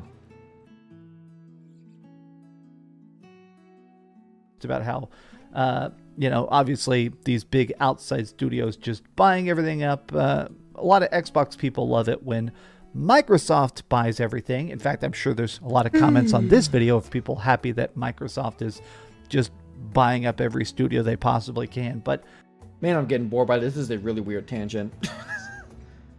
We got like 2 minutes left.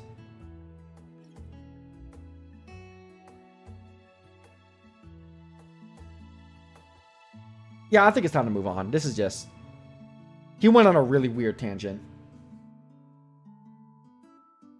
And I'm going to be honest, based on what he said, well... Because if I remember right, like, his last 2 videos, the outros were like a minute long. So we only really have a minute left. Let's see if we can finish it. I think I'm in a spot where I'm concerned about what this means in 10 years. But in the short term... What can you do? I'm trying to just guess from my own limited acumen. I hope I'm wrong. In fact, if I am wrong, I'm going to have a freaking party. I would love to be wrong. I hope. I doubt it. I doubt you make a video when it happens. But also, I just don't care about fucking 10 years from now. Wow. 10 years from now, consoles may not even exist. They may all just be fucking PCs, just designed by your favorite company. It's too far in the future to fucking think about. Who cares? Might all be dead in 10 years. I don't know. Who gives a shit? Yeah, that's it. That's it. Alright. Oh, I need to get rid of the, I need to fucking rename this thing so I can accurately know which one it is. There we go. Yeah, that wasn't as bad as the Harmon Smith video, I'll say that. It was annoying, it was frustrating, but we were able to get through most of it.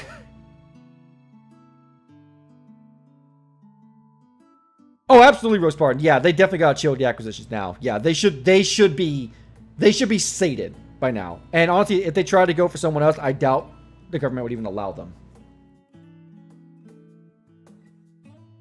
100%.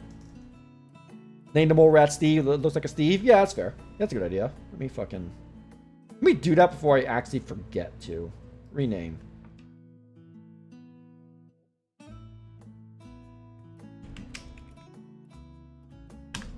There we go. So to get Perfect Dark, I want that so bad. Dude, I don't know what the fuck's going on with that. Although my rule of thumb is if there's no gameplay, I don't care. If all you have to show me is a CG trailer with no actual gameplay, I don't give a shit. As far as I'm concerned, the game doesn't exist. I think 3 to 5 years before Microsoft buys anyone else. Yeah, probably.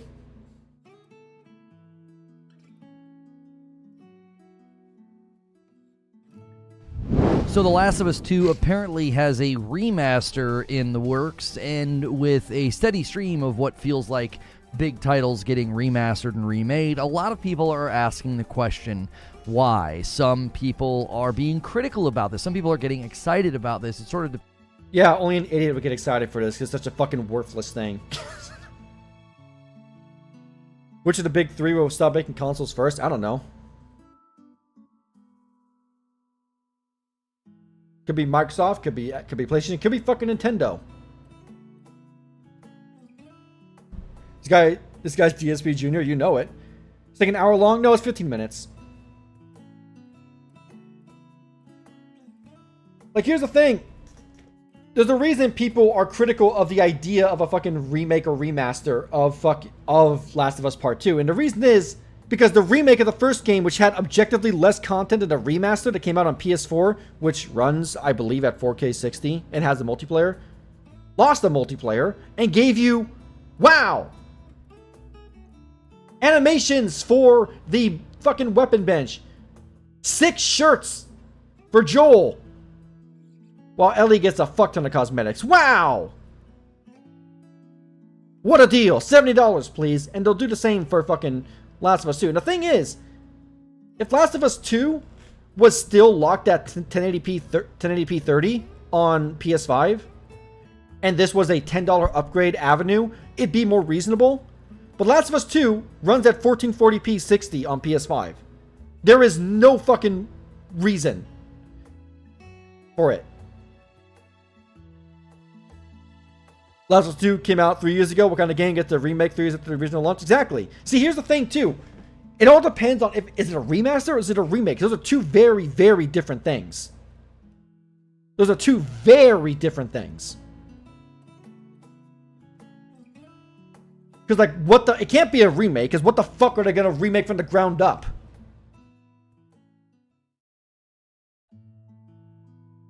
Depends on where you land with the titles or what your opinion in general is about remasters and remakes. Some of us, I haven't even actually ever gotten to play the game. It came out in 2020 and... How? How? How the fuck? How have you not gotten around to play? It's a 20-hour game! What? How?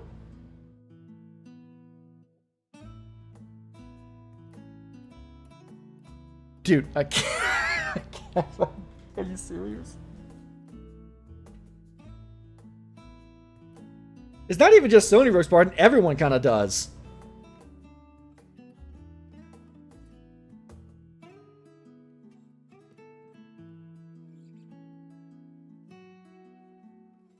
Like, how the fuck have you not fucking... Okay. Let's just keep that in mind. Let's keep that in mind. He hasn't played it. So, because that might explain a couple things with his thoughts on this. That actually might explain a couple things. I was not able to get to it. I had a lot of other things going on, and it was like, man, I've always heard mixed responses to the game. It's one of those games that sort of draws criticism for just a whole host of reasons, and I'm not really interested in discussing any of those reasons because video games are always going to be subjective. There's always... Well, you also can't discuss it because you haven't played the fucking game. I'm going to be honest, if you tried to discuss the issues while not playing it, that would be really mad sus of you. There's going to be strong opinions about how games should be or shouldn't be or what, you know, how they should turn out. But this is one that I think it makes sense, even though I understand the criticism. Like, I get where people are coming from. A lot of people just sort of say, really? Another remaster? Like, why are we doing this again? There's already been some whispers about a Horizon Zero Dawn remaster. And I want to give my opinion on this because the criticism or... Yeah, the idea of a fucking Horizon Zero Dawn remaster is fucking stupid. Where's my fucking... Am I out of water? God damn it. Hold on. Another bottle coming right up.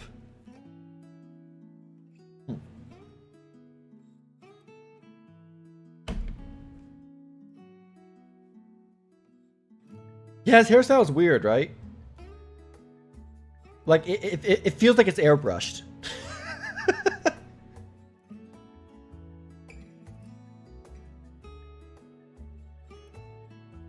The other thing, probably Horizon Zero Dawn runs at 60 as well. Like, I guess you could put it in the Forbidden West engine, which is, to be fair, a substantial upgrade, but also, like, what's the fucking point? Why don't you get Daisani? Because Aquafina was cheaper. I buy the water that's cheaper. This time, Aquafina was cheaper.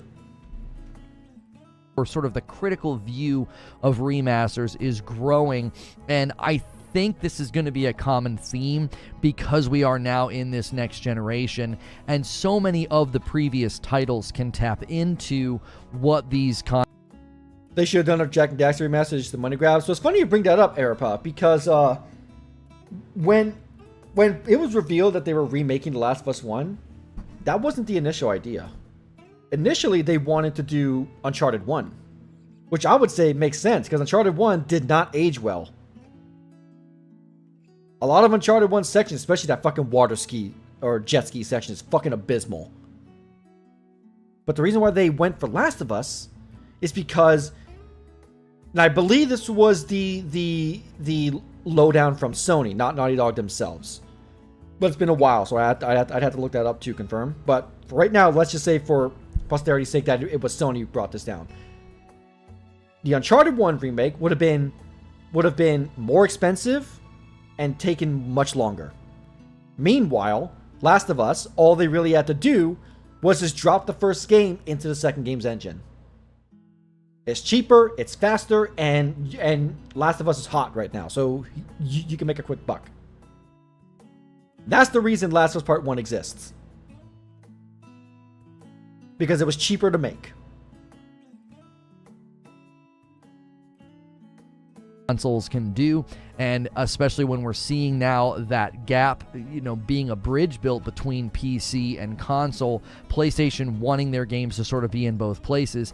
I think this makes sense, even if it is something that people are going to be critical of. The Last of Us Part 1 remake was such a huge leap because folks like myself, I never played The Last of Us Part 1 remaster. I played the original game what feels like an age ago. And so when they made that really big jump, I was like, man, this is a great experience. It's in my backlog right now. I plan to replay the... Okay.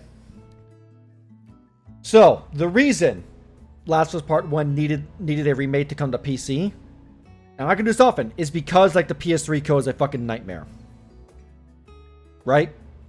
PS3 code was a fucking nightmare. And the remaster, that was the PS4 version, it still ran on that fucking dogshit code. Right? So I could potentially see a justification for the remake existing simply for the PC port. That doesn't work with Last of Us Part 2 because that's a PS4 game. It's not bogged down by the weird architecture the PS3 had. It didn't fucking need it. PS4 remastered still runs like booty cheeks? What are you talking about? It runs at 60. It runs at a locked 60 on fucking PS5. Unless you're talking about the PS5 remaster. I don't... That could have been a typo.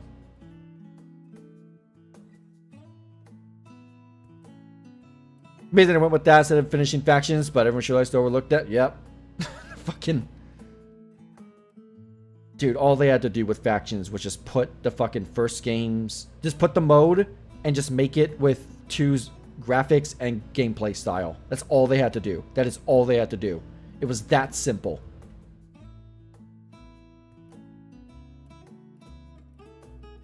Yeah, that's the other thing too, that's actually a good point to bring it up. I'm kind of convinced that the remake uses the PS3 code. Because if you remember the big change, one of the big changes they added was that the bow now has an actual reticle. Not that little line that actually extends as you're drawing the bow. But here's the thing. I think that's a lie. Because I swear to God, when I look at it, it looks like it's the same exact animation and system. They just removed the fucking line draw and just put a reticle. And when you do that, honestly, it actually makes it worse.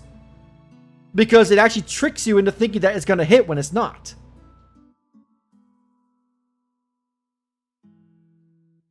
PS5 was strong enough to have a PS3 emulator. Problem with the PS3, because the problem with the PS3, Raichi, was that essentially because of the way the architecture was designed, every game had to basically like do their own tweaking to the fucking system and how the fucking game ran on that engine. It's not something that you can really switch on. It's the reason why the PS3 emulator on PC, it's taking a while to get a lot of the games running. Because like you have to basically untangle that code and make it compatible. The PS3 was a fucking nightmare to fucking develop for. Last of Us Part 1 remake, I want to experience that. And I think they did that, and then they did that in tandem with bringing it to PC. Now, the PC port was rushed. They completely mishandled that. Yeah, the PC port was dog shit, actually. It's one of the worst PC ports I think I've ever fucking seen. PS3 emulation still needs a BCP to make up for how trash the component. God, why is this fucking dude? Okay, so fucking there's a new fucking emote window that fucking shows up that actually blocks part of the fucking chat. It's so fucking frustrating. YouTube, why'd you do this? There we go. How trash the code for games were. Yeah.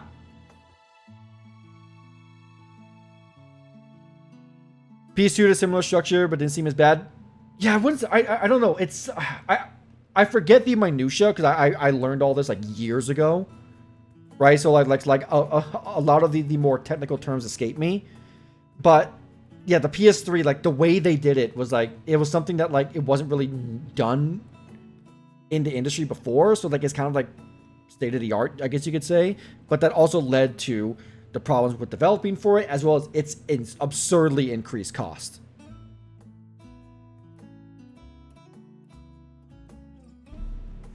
All right, Jimmy Neutron. The lack of ownership, the lack of transparency on the PC port, I think is embarrassing for a piece of property that is so important to PlayStation. They were rushing it out because of the popularity of the TV show. I think they would have been far better suited just... Well, you know what's funny about that? Like, hold on. When did the TV show air and when did the remake on PC actually release? Because I feel like they actually didn't even hit it, right?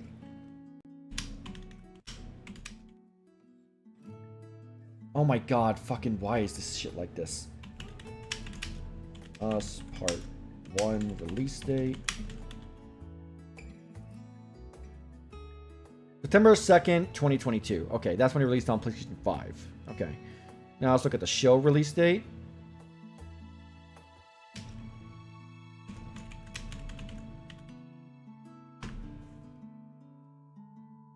January 15th, 2023. So almost 6 months later. Okay. No, that's about 4 months later. Yeah. Now let's look at the PC port. PC port release. January 15th. 28th of March. Okay. And Last of Us Part 1, I think, had, what, 8 episodes per week? So that was, what, 8 weeks? There it is, Presso. Thank you. Yeah, PS3 cell architecture was proprietary and for Des it wasn't easy to code for. Yeah. It was a fucking mess.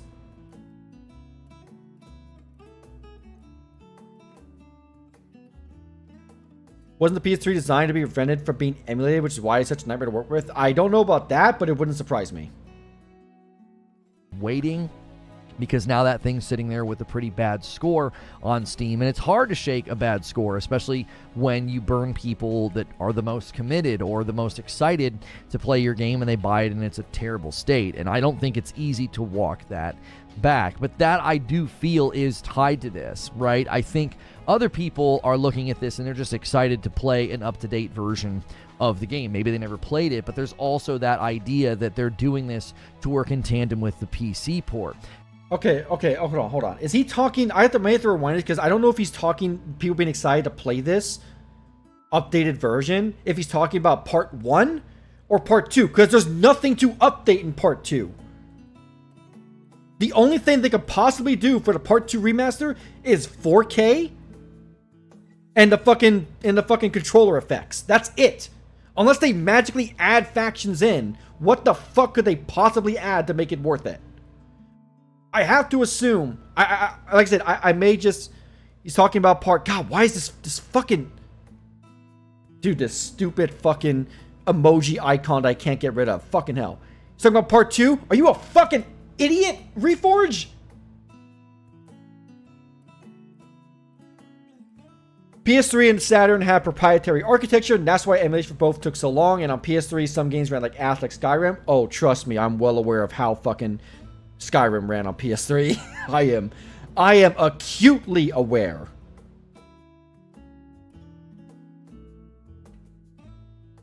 Like, I don't even mind. Like, here's the thing. I don't even mind the fucking haptic feedback and controller shit. I actually kind of like that when it's done well in games. But you ain't gonna fucking charge me full price for that shit, my guys. Y'all are fucking insane. I would much rather an Uncharted 2 be remade in Uncharted 4's engine. That would be a much better idea.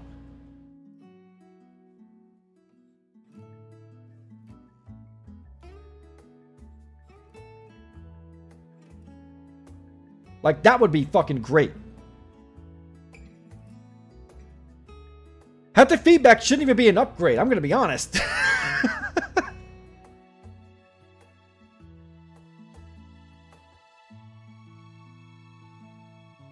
I'm shit talking, I do like the DualSense, but Last of Us Remake is done. Yeah, no, I actually don't mind the DualSense. DualSense is fine. My issue with it, actually, is just how fucking fragile they are. I have gone through more DualSenses than I have DualShock 4s or DualShock 3s.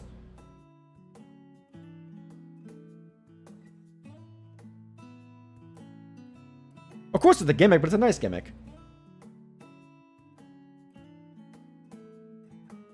The problem is when it's done badly. You know, I think according to those leaks, Microsoft is going to be adding that into their controller, which is cool. Dude, an Infamous 1 fucking remake would be... Yeah, that'd be fucking great. Seriously, they're that fragile? Dude, Rogue Spartan, dude... Okay, so PS5 has been out for, what, 3 years now, right? Regularly, I have to replace my DualSenses at least once every 6 months, because that's when they start fucking... That's when the fucking drifting starts. That's when, like, fucking ports start working. So, like, okay, for example, I thought for the longest time that I bought... Because I bought a headset for PlayStation, because, like, my studio headset, my studio headphones that I use for PC, they don't have a mic. So, like, when I'm talking to my friends on PlayStation, I would have to be like, well, I have to use the fucking shitty PS5 mic, and that sounds like shit. So maybe I'll just buy this $20 fucking headset, right? Plugged it in, it constantly cuts out audio. I'm like, I guess that's the problem of buying a $20 headset, right? Then I got my Xbox. And I could chat with people on there through Discord. So I was like, okay, let me do that so I can play Sea of Thieves on there, because I don't want Sea of Thieves on my internal hard drive on PC. I do that. The problems I'm having are not happening. I'm like, what the fuck? Turns out the fucking audio jack was just starting to get fucked. I'm like, great! Awesome! And I bought this thing like 4 months ago. I think through the total of the PS4's life cycle, I went through maybe four DualShocks. The PS3, I went through 2. PS3 DualSense, the DualShock 3 was shit, but man, that thing was fucking sturdy as fuck. I am on, I think, my 4th or 5th DualSense, and we're only 3 years in. These things are trashly made. Crowd, what do you think about the bullshit around the PS5 Slim? I talked about this earlier in the stream, Tarek Brown, but I think it's a fucking massive waste of money. That's the TLDR. Massive waste of money. This is the thing too, is that the DualSenses are also for fucking $75 fucking dollars. Like, fuck off. I bought an Xbox Series controller 2 years ago when I got my PC. It still works fine. It still works perfectly.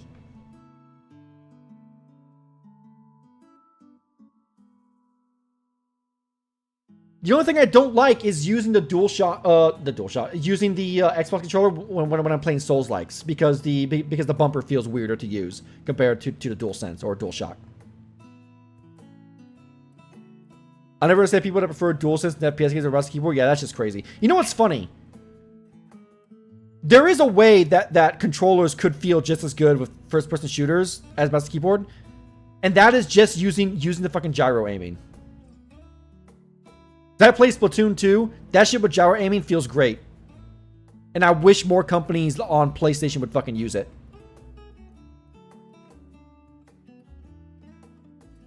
Yeah, that's the other thing, Raichi. People don't like the noisiness of the Xbox controllers. I actually don't mind it. But I also like loud controllers or loud keyboards, so $80 with tax, yeah. Dude, they're so fucking expensive. It's fucking ridiculous. I hate the fact that I'm getting a big overtime paycheck coming. I'm going to have to spend some of that on a new controller because I play fighting games, so I can't have my left stick fucking drifting. Ah! That's the worst. Many think this is a pointless cash grab, and yeah, it is. You know, I honestly feel like if you think it's pointless, if you think it's a cash grab, that's one of the beauties of the market is then great. You've determined that the product is not for you. Skip it. Don't buy it. Don't. I mean, it also just is objectively a cash grab if they do this. Like, straight up, that just will be a fucking... Crap, buy an 8-bit Do Pro 2?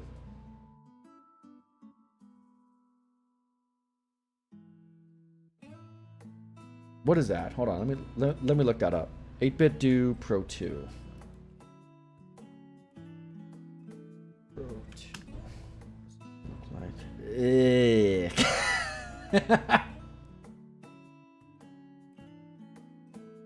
I do not like the look of it. It looks like they would feel awful in my hands.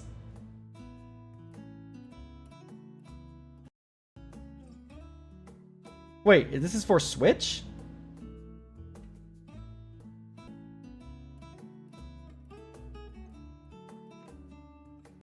Yeah, it's actually pretty cheap too. 49 bucks. That's actually not bad.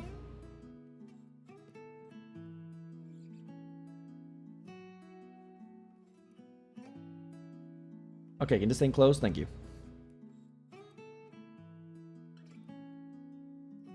Ah, Switch and PC. Yeah, see, there it is. Because I play fighting games on my PS5 because that's where my friends play.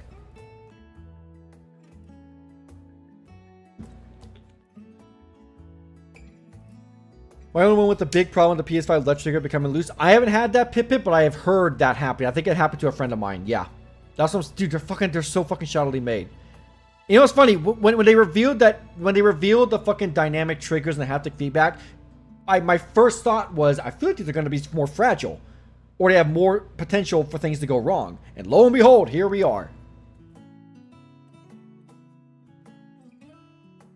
I might get it for PC, Rose Spartan, because my PC I'm currently using a plugged-in 360 pad, which is fine. But like it also like, there are some things like this could feel a lot better, you know. Support it. Don't pay for things or support things that you have a fundamental.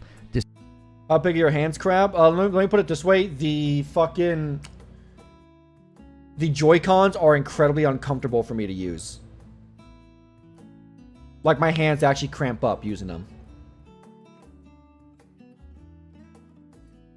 Agreement with. I think remasters and remakes on mainline titles like The Last of Us or Horizon Zero Dawn, I actually think it makes a lot of sense. No, okay, no. Remasters and remakes make sense for games that are either not available on modern systems or are old enough to warrant a remake. So a good example of that would be Resident Evil 4. Resident Evil 4 HD Edition is technically available on all platforms. It's on Switch, it's on PS4, it's backwards compatible on PS5, it's on PC, right? It's all perfectly playable. But that game is also almost 18. The game is 18 years old. So a remake is warranted. Same thing with Resident Evil 2 and 3. Those games are from a much older generation and aren't playable, at least very well, without emulation on modern systems. Like the furthest you should go this gen for remasters and remakes for the PlayStation is PS3. When the PS6 comes out, you can move over to PS4. That's where it should be, at least 2 generations behind. At the very least, that should be the cutoff. 2 generations. Because at that point, technology has advanced far enough to warrant a sizable jump. You know, like things like that. Halo 2 Remastered and Dead Space Remake. Dude, Dead Space Remake was... Shadow of the Colossus needed a remake? Nah. Shadow of the Colossus remake is perfect. Yeah, Prototype could definitely use a remaster. They can use better code. Yeah, 100%. Dude, Prototype... So, like, in my video, I was using Prototype 2 footage. I wanted to use Prototype 1, but Prototype 1 is a nightmare to get working on PC. Especially if I want to play that fucking 1080p. Jesus fucking God. I would say a remake, actually. I don't think a remaster would be enough for Prototype. I think it needs a remake. Transformers, Fall, and War for Cybertron need remakes. I say just re-releases, honestly. They still work pretty well. Like War is kind of iffy because I have that on Steam. It's a bitch to get running at 30 FPS or above 30 FPS. But Fall ran at a pretty. I was able to run it at 60 pretty easily. Yeah, Infamous for sure needs a fucking remake or remaster. An Infamous collection would be incredible. You have no idea how much I want that. I love Infamous 1 and 2. Bayonetta 2 and 3 need PC ports. Yeah. But that's not going to happen because it's fucking Nintendo. That's the sad truth. But hey, there's ways to play it on PC. There's avenues. I was able to play Bayonetta 2 on PC pretty easily. God of War 2 remake, I'd rather God of War 1 get remade. Actually, I would say just bring the fucking God of War collection. All those games run at 60.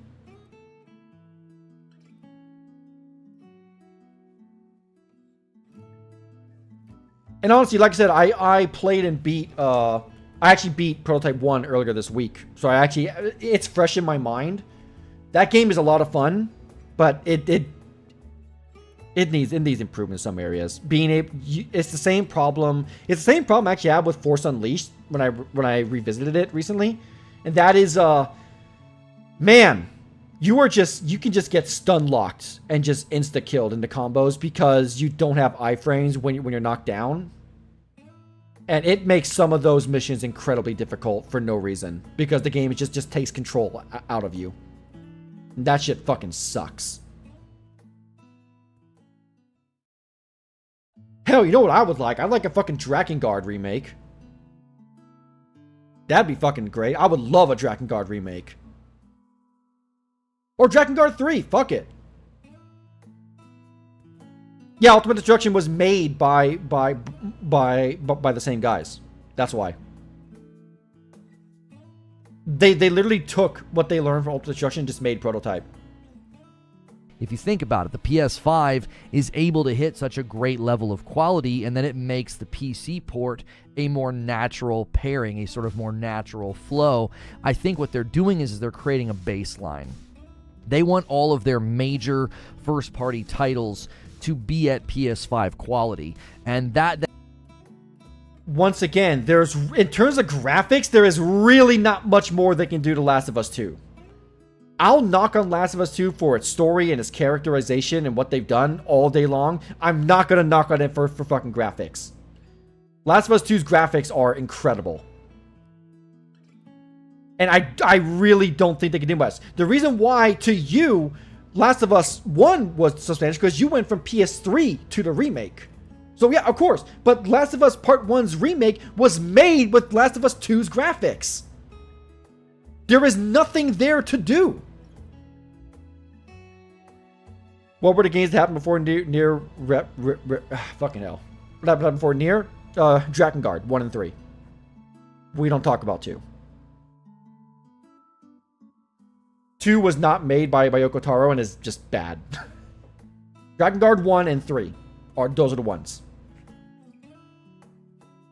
and potentially allows them to be updated down the line. The PS5 Pro is, almost assuredly coming out now. And fucking PS5 Pro, Christ. Bro, if they announce a Slim and a fucking PS5 Pro, that's gonna be a fucking massive ripoff. Holy shit. You know what the best part is? If there is a PS5 Pro, I guarantee you games will still run like ass on it, because developers nowadays just can't fucking optimize their games for shit unless they're Capcom. Or indie devs, honestly. Fucking Atomic Heart ran weirdly smooth. It took 5 months for them to fucking make Jedi Survivor run at a fucking playable frame rate on that system. And don't get me started on Lords of the Fallen. Holy fuck. I watched Erica's video both before and after the patch on that game. Jesus fuck, what happened?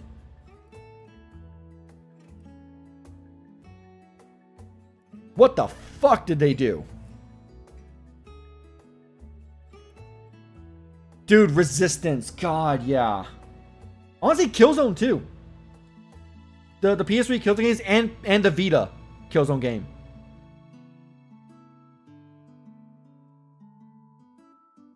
if you have that as your baseline, well, then you can say, hey, we added some new features to The Last of Us Part 2, or hey, we But there are no features they can add unless it's the multiplayer, my guy. See, here's the thing. Here's the thing.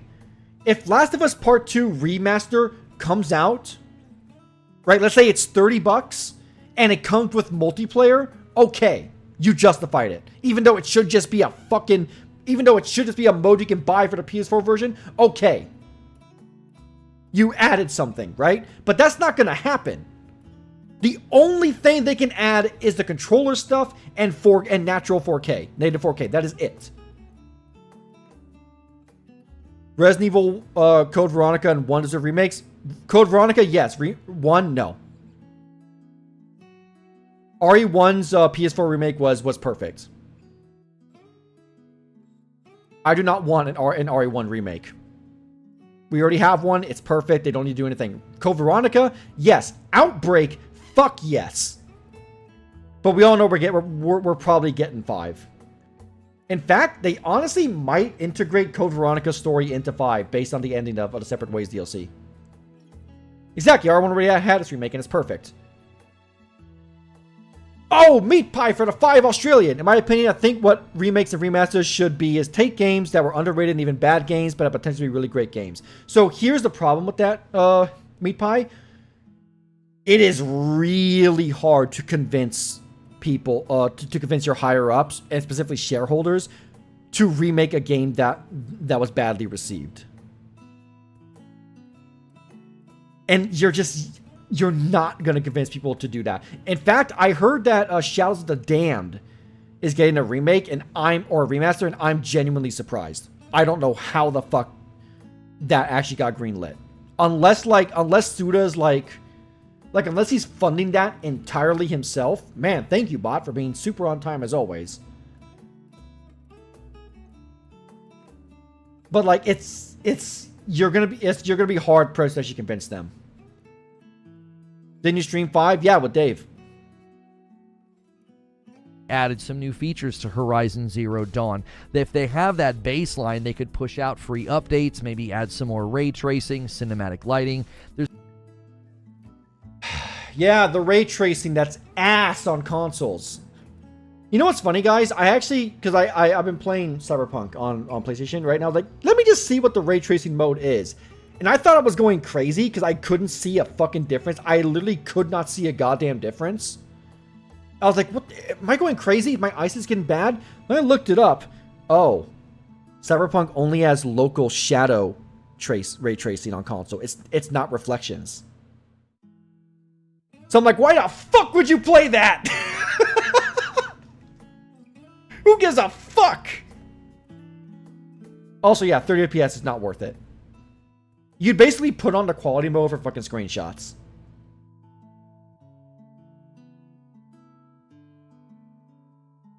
Honestly, the only game I think I've seen that has insane ray tracing is the path tracing update for Cyberpunk on PC.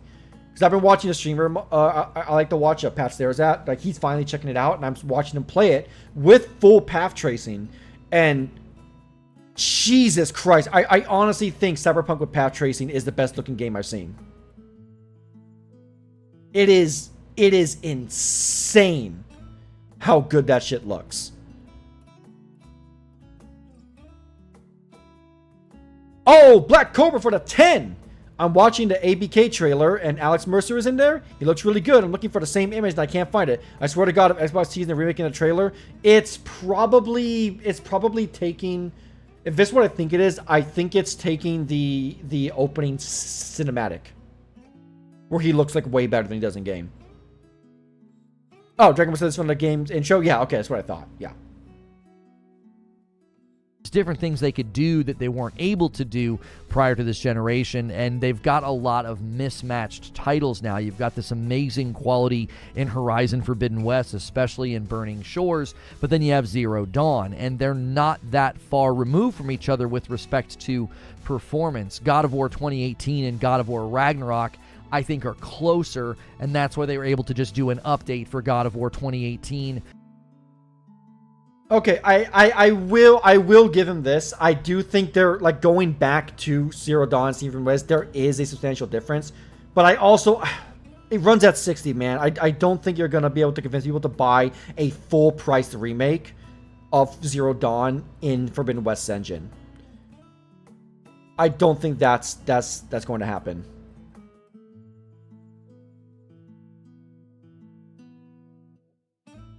Hello, Superior Kitten. Welcome to the stream.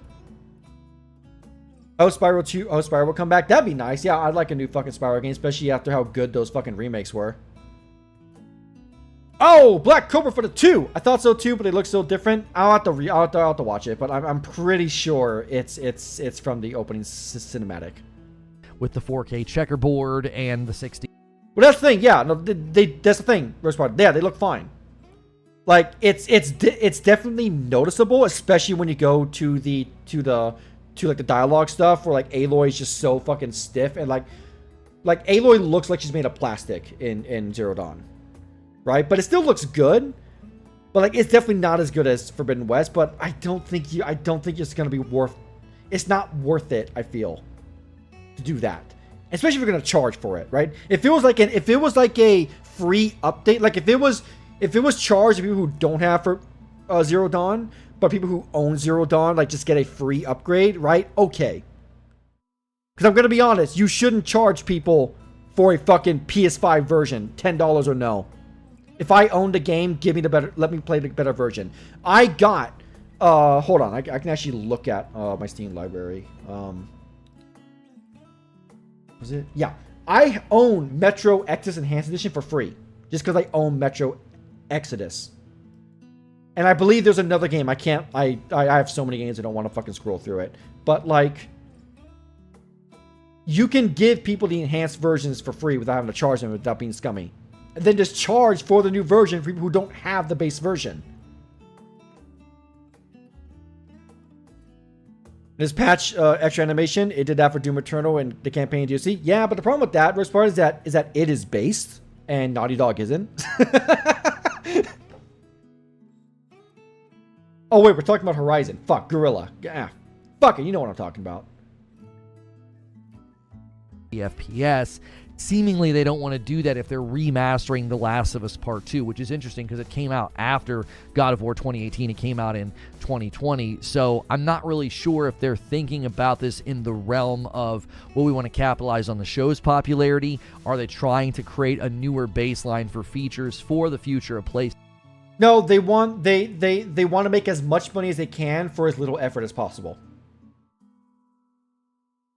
That's what it is. I actually won a PS5 recently at a work appreciation day. I've been really underwhelmed from it. The menus are horrible. Dashboard and store is abysmal. Dude, the shit I could say about the dashboard and the store. The store is one of the worst things. I don't know how they did it, but they made a store worse than the PS3 store. It is infuriating to fucking navigate that thing. Also, the fucking videos that they have for fucking games that you could look at when you're on the game tab just don't play at the time. For some reason, randomly, you'd have to enter and exit a screenshot if you want to look at it. But then other times you can just hit the fucking bumper to cycle through them. Like, what the fuck is going on with the PS5 store? It is such a fucking mess. And also, my favorite part was when I was trying to search for like betas, whenever like, you know, like when the Street Fighter open beta came out, right? I literally typed in the store, Street Fighter 6 open beta with the proper capitalization because the title wouldn't come up. Just would not come up. Then I scroll through the free shit and there it is. I'm like, God, I hate the fucking PS5 store. It's so fucking bad. Is it worse than the Microsoft store? If you're talking about PC, it's close. It's close. I second playing Warframe. Warframe's great. No, you weren't crazy. Think it's awful. The PS5 store is abysmal. It is awful. I really, really hate it. My favorite part is how sometimes. No, here's my favorite part. So like sometimes when I'm chatting with my friends on PSN, like when there's deals going on, I scroll through them. Right, and I'm like, sometimes there's games that my friends are interested in, right? But they're in the middle of like a Destiny match, or they're playing Trials. They're doing something that they can't browse the store right now, right? But I'm just browsing through it, so I'm like, let me see if the game they're interested in is on sale, right? I'll scroll through, I'll see it's on the list, but because I purchased it, I can't see the fucking price, so I can't tell them, hey, it's on sale and it's for this price. That's a minor nitpick for me, but I really hate that shit, because what's nice about fucking Steam is that, hey, I can see, even though I own this game, let's say Dragon's Dogma, right? Dragon's Dogma is $3.99. And if I don't want to gift it to you because I don't have the money for it, I can tell you, hey, it's $3.99 on Steam, go buy it. Can't do that on PlayStation. And also, like, dude, not being able to gift is crazy because you can gift on Xbox. So, Rose Pardon, if you're talking, so like I was talking about the Microsoft Store specifically on PC, where that shit's pretty bad. But after spending time with the Xbox Store on my Xbox, it's okay. It's not. I don't think it's as bad as the PS5 Store. I think it's more. It definitely functions more. But there are also times where like I'm scrolling through more menus and I feel like I need to, right? What makes PS5 Store so bad? I don't own a PS5. Rewind 3 minutes where I just explained everything that was so bad about it. Like, I'm sorry, but I'm not going to repeat myself when I just said it like 3 minutes ago. Sorry. Also, my voice is getting... You guys can probably tell my voice is getting coarse. So I'm probably going to call it soon. Probably in the next like 30 minutes. The thing I hate about the PS5 is the fact that the console would crash in rest mode and through an error that the controller would turn up improperly. Yeah, dude, that shit was really fucking bad. Crowd, that new UI is a slight overhaul. The version was made was much better. That's what I've heard. I've heard some people say that. Yeah. Because like I said, when I got the Xbox, like it was like a 2 weeks before the updated UI came out. PlayStation beyond just PS5, but also the PS5 Pro as well as the PlayStation 6. I think Sony's also looking at the sales of the PlayStation 5. This is something that I don't think a lot of people are considering, that the PlayStation 5 sales projections are so good. Okay, but that doesn't work because... Do you think they would be decentivized considering how little, like how big the PS5 and PS4 install bases were and how little their exclusives actually sold when you look at those numbers? I don't think they're going to look at the install base and say, well, we can make so much money off of these remakes and remasters because they have the metrics for how their own exclusives sold. They sold well, but when you compare it to the actual how many PS5s and PS4s were sold, they sold really badly. So I don't think they're going to use that as a metric. I think that's absurd. Like, what was it, guys? Like 125 million PS4s were sold, and I believe like the most PS4 exclusive sold was like 20 million, right? Or 25 million? I honestly forget. But like that is insanely small. Why would they look at that and go, "Oh yeah, obviously we need to put out more remasters and remakes"? No, they're not going to do that. That's fucking insane.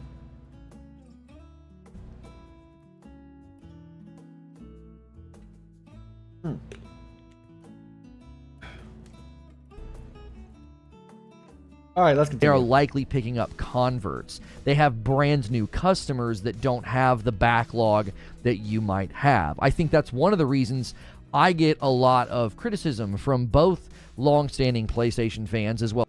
Well, that's why if you're going to make a remaster or a remake of a game and it's already available and playable on your new system, then those players should be given a free upgrade. Why should I be charged full fucking price for something that has less content but prettier graphics? Fuck off. You want to charge the new people? Fine. I guess you could say that's their fault for not buying it before, right? But that's the reason why people got so fucking annoyed when they started charging for $10 upgrades. It's why people got mad, especially in regards to the fucking Forbidden West shit, if you remember. Because, like, why do I have to pay twice for something I should ostensibly own when the only difference really is either performance mode or just controller vibrations? Fuck you. As Xbox fans, because I don't have a long-standing history with PlayStation. I jumped in with the PS4 Pro so that I could play Spider-Man. Spider-Man released in 2018. So you had a PS4 Pro at the very least since 2018. Let's say 2018. You really mean to tell me in 5 years you couldn't find the time to play a 18 to 20 hour game like Last of Us 2? Really? Really? Really?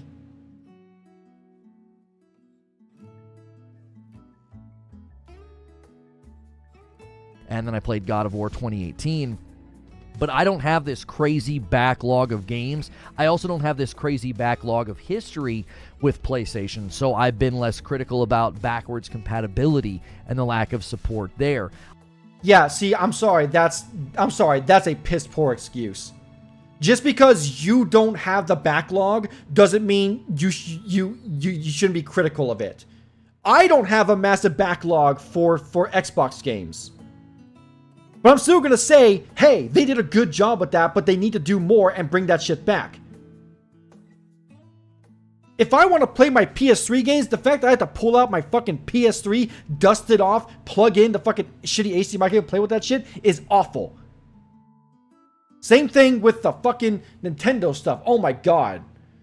All my fucking DS games, all my 3DS games, my GameCube games. Nah, I gotta fucking plug that shit in because they don't want to put in the effort to fucking allow me to fucking play that shit backwards compatible. Fuck off.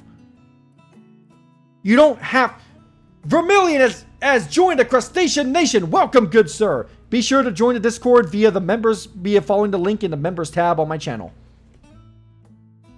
But, dude, you don't have to have a massive PlayStation backlog to criticize them for being particularly bad at the PS3 backlog.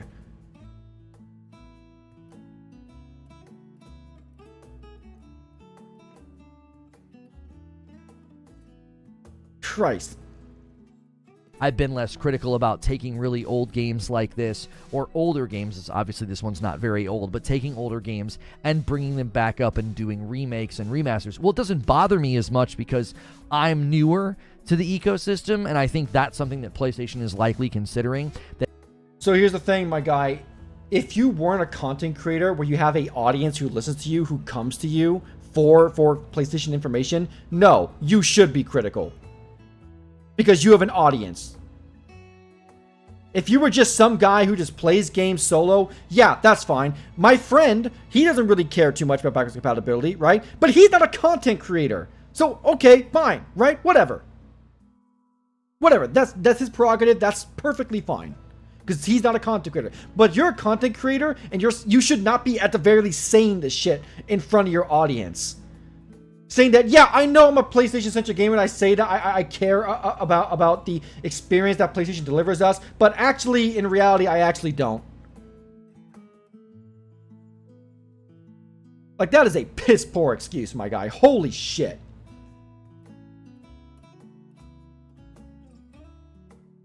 If they're looking at their own sales reports and they're like, man, a lot of these people are buying a PlayStation 5, and they don't have a backlog of games with us. Well, we should be offering them all of our first-party titles at PlayStation 5 quality, essentially. Except by PlayStation 5 quality, Last of Us 2 already meets that metric. Like I said, there is no possible way that they can improve the graphics more. I really don't think there's much. The most they could do is make it native 4K. And you're not going to be able to convince people who have a brain, who aren't just mindless consumers, to drop $70 just for that. Here's the thing though, the PS5 graphics doesn't make sense because Last of Us 2 is already on that level. Because I'm going to be honest too, there is no reason the Last of Us Part 1 remake couldn't have been on PS4. Because it's running on Last of Us 2's engine. It is using Last of Us 2's graphics, which were achievable on PS4. There is no reason that needed to be PS5 only. Yeah, I'm going to be playing Amnesia the Bunker live on Monday night to celebrate Spooky Month. Creating a larger library of what you would consider to be PlayStation 5 level games. Even though they're older games that have been brought up, remastered, or given a nice update, that still is giving you a larger library to pull from. So Oh my god, he's saying the same thing over and over again. It's starting to fucking drain me. Holy fuck. I want to end about 8:30. It's 8:17. Okay, we still got like 13 minutes. All right, let's keep going. I get why people are rolling their eyes at this and saying, here we go, remaster, remake, is that all we're going? Yeah, I know, Black Cobra. That's exactly what I was saying. There was literally no reason because it already plays at 1440p 60. Have I played any of the Yes games? No, I have not. I should though, but dude, I have so much shit I have to fucking go through. Like, I still haven't beaten Pillars of Eternity 2. I bought that game 2 fucking years ago. To do, but did The Last of Us Part 1 remake, like, did it hurt anybody? Like, did it mess with your plans? It's funny to me that most... No, except that was done, like, as you said, as you admitted, to make way for the PC port, because the game, the remaster still ran on PS3 code, and they're not gonna fucking tangle with that mess to fucking make that shit compatible on PC. It would be easier to make it a remake in the Last of Us 2's engine, so that's easier to port. But it doesn't work with... I'm saying the same thing again. Jesus Christ. We're going around in circles. Going around in circles! It's already a PS4 game. They can already port it. They don't need to make a remaster for PS5 to justify a PC port. Oh my god. Oh my fucking god. Ah! Why?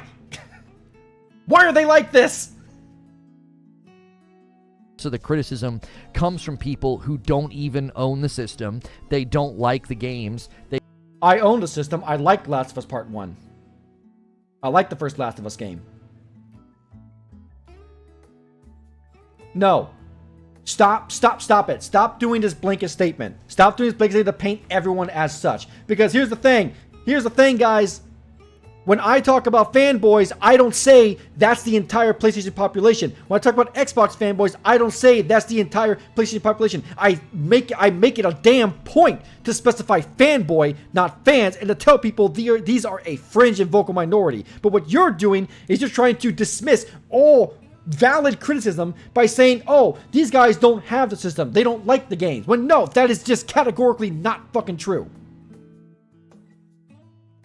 They ported God of War 2018 to PC, didn't need a remaster. They ported Horizon, that didn't need a remaster. Days Gone, that didn't need a remaster. All those games though, they got next gen patches where they can run at higher frame rates, at higher fidelity.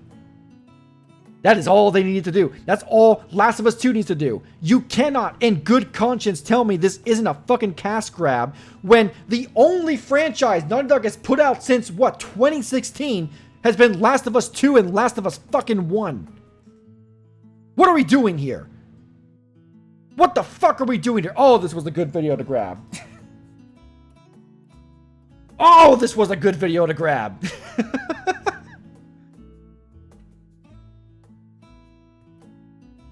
Oh man, Arepa, I really hope, because they pulled down sale of Lost Planet 2 to fix the servers. So I hope that happens soon. I really hope that happens real soon. God, I miss Lost Planet 2 co-op. Ugh. They don't buy into this brand. They don't. They're from the other side. And it's like, why do you care? Well, wrong and stupid. Here's the thing, though. He's probably criticizing people like Alex, right? Because Alex has been pretty vocal about this shit, too. And here's the thing. Alex is pro-consumer. So even if it doesn't affect him personally, because he has an audience, he knows he owes it to them to be consistent on his views across all spheres. Just like me, just like Frit, just like everyone who does this, except you. You don't want to do that. You don't want to appear consistent. You just want to cater to your audience and live in a goddamn echo chamber. That's what you want. Why else would you paint anyone giving valid criticism as people who don't own a system, people who aren't part of the ecosystem, when we know that's not true?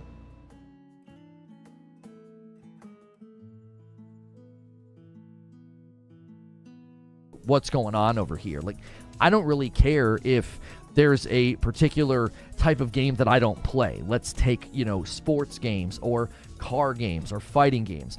If there was a remaster or a remake of a fighting game or a car game that I wasn't interested in, I don't really understand being critical of that, because that's such a false equivalency, because one, fighting games don't get remasters, people just fucking play them. But 2, just because I don't play sports games doesn't mean I shouldn't be critical and call out the companies for shoveling that shit out. Because guess what? The sports fans, they're not going to do it. They're too casual. And I remember a time when sports games were fucking good. I remember WWE SmackDown vs. Raw 2007. I remember NBA Heat. I remember fucking, oh my god, Def Jam. People were also incredibly critical of the state of Street Fighter V. Once again, Lono, you have a fucking audience, so you owe it to them to be consistent and to call out bad practices when you fucking see it. Hello, PlayStation Gamer. Yeah. What the fuck is going on? What's going on? Okay, Rogue Spartan, the song you're listening to on the stream is The Last Stand. It is from Final Fantasy XIV. It is from Endwalker.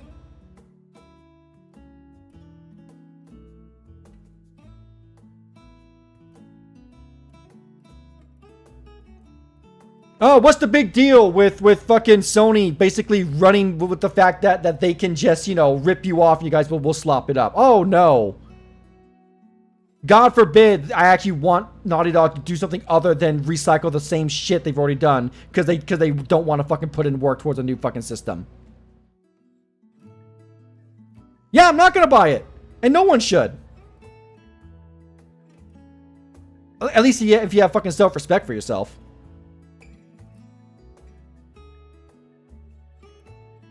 Yeah, man, fucking Def Jam Vendetta and Jet and Fire for New York, that shit was fucking awesome. Hey, Wild Rose. And I'm happy with the remaster? Yeah, I know, PlayStation Gamer, because you are a smart individual. You have common sense. You don't mindlessly eat up the slop. My favorite raccoon has arrived? Yes, she has. Oh my fucking god. If you don't call out bad practices, it will get worse. What if they decide to remaster Spider-Man 2 in 2024 year after releases? Exactly! Exactly! It's not enough to not buy it. Because you're going to have fucking mindless morons who don't fucking actually think about why this is the problem, buying it with no fucking issue. You have to be vocal. You have to raise up enough of a stink so the shareholders go, hey, maybe we shouldn't be doing this. Because the moment you start making them fear for their wallets is the moment change happens.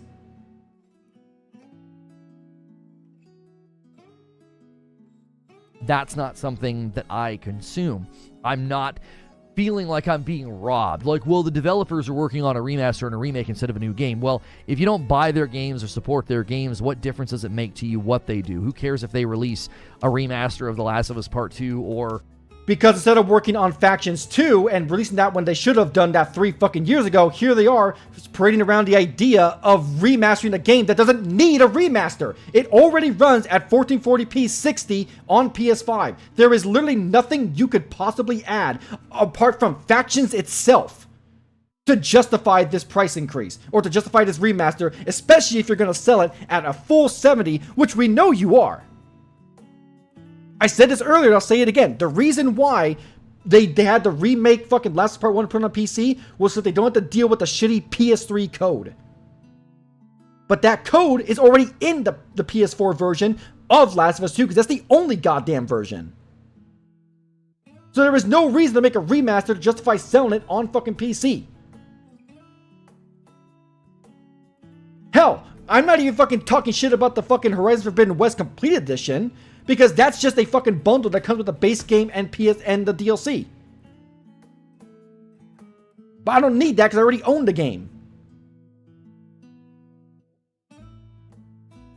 You are not comparing a VHS to DVD and Blu-ray. You're a fucking idiot if you think that's even equivocable.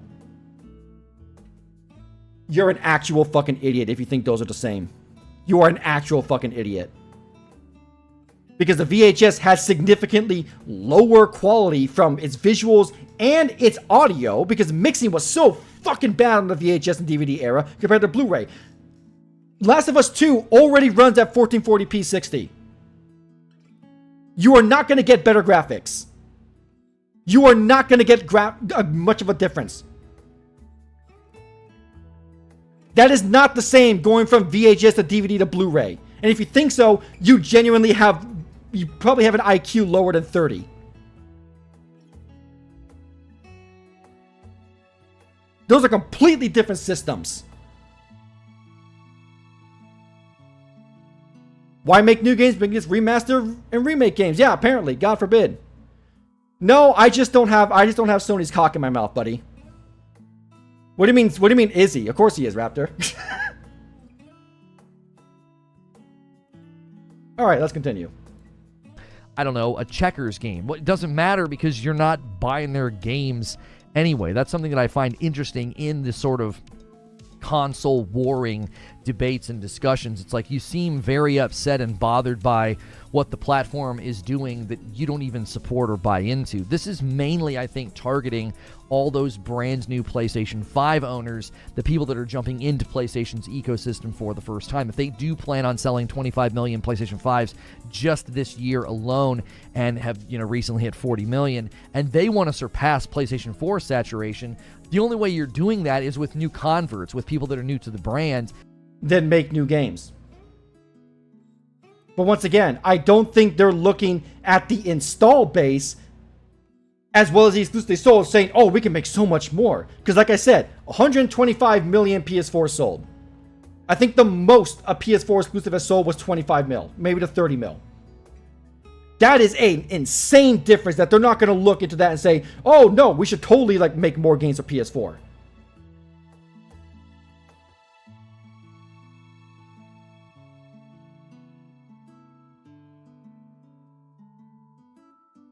Also, the PC gamer fucking sucking off Sony. You love to see it. You love to see it. And every time they've done a PS5 restock, there's this huge surge of sales for their first-party games. Whether it's Spider-Man, Miles Morales, Horizon Forbidden West, or God of War, there's always a big bump for those titles. And I think they want to see that library of choices to be bigger.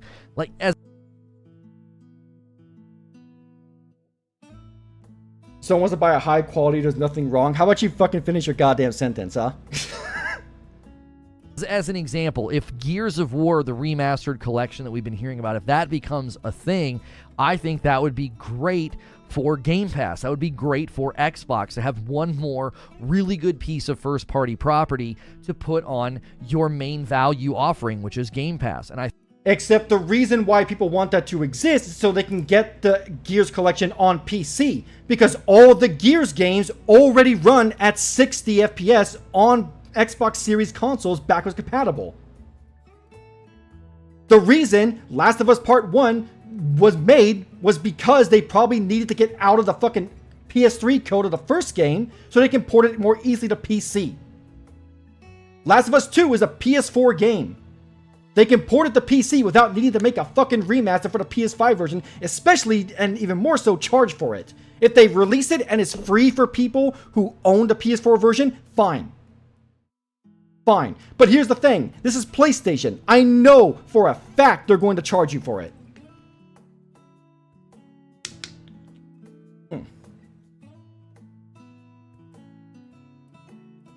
Remember, this is the same company that preferred to do a Last of Us Part 1 remake over Uncharted because it was cheaper and not as expensive to make. This is who we're talking about. And you expect me to believe they're not just doing this to make as much money as possible without putting in as least amount of effort. Look, out of all the fucking studios PlayStation has, Naughty Dog is easily their worst one. Easily. None of the other guys are putting this much effort into remaking their last two fucking games.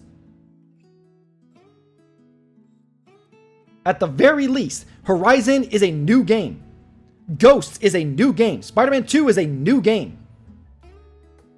I don't know what the Days Gone guys are doing. Honestly, I think they might be dead. I think they might be dead in the water. It's what, Ben's studio? I think they might be dead in the water.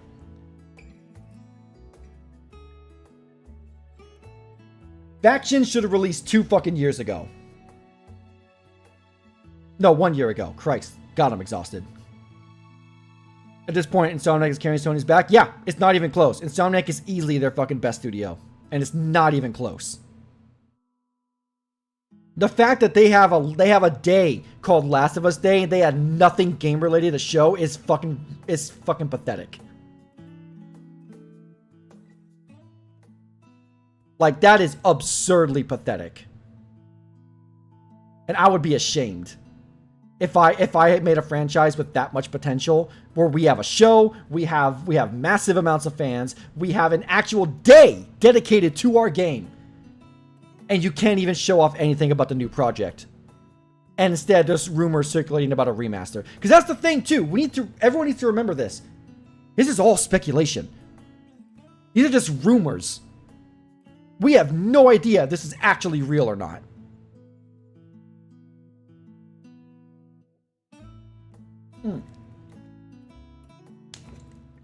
But if it is real, honestly, I weep for the future of Naughty Dog. They went from Jak and Daxter to this.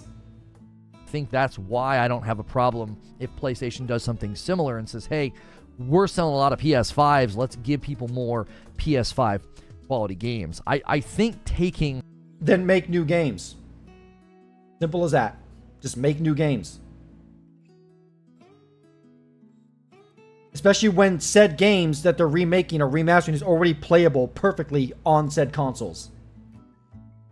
Mainline titles and bringing them forward, it just makes perfectly good sense to me, and it's very easy to not support it if you don't like it. If you don't own the console, this is no skin off your neck at all. And if you do own the console and you think it's just a cash grab, again, this doesn't hurt you. This doesn't do anything to you. If anything, it puts PlayStation into a better position to firmly cement their property in a good way.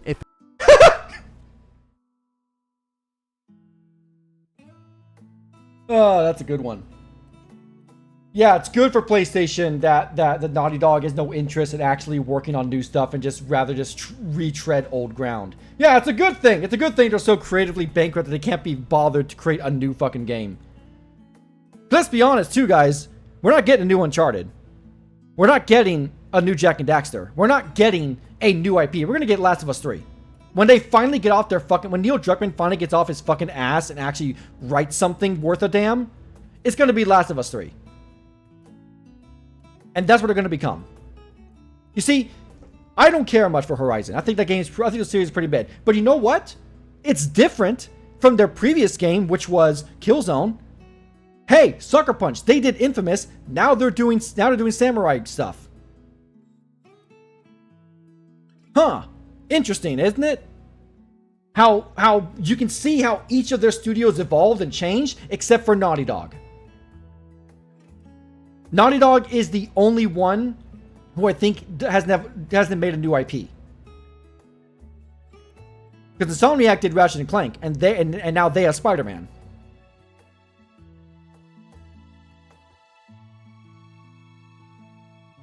I think, yeah. I don't want a new Jak and Daxter, not from the shitty Naughty Dog. Yeah, not with fucking Neil Druckmann at the helm, right? Ugh.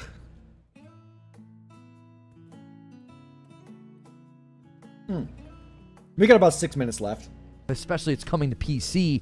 You don't want another Last of Us Part 1 port situation. You want the next one to hit at a much better level of quality. Yeah, but okay. That has nothing to do with the fact it was a remaster. That's everything to do, as you said earlier in the video, Reforge, was due to them rushing the fucking port to meet the fucking hype of the show. And giving it to a studio like Iron Galaxy, who historically isn't exactly good at stuff like this.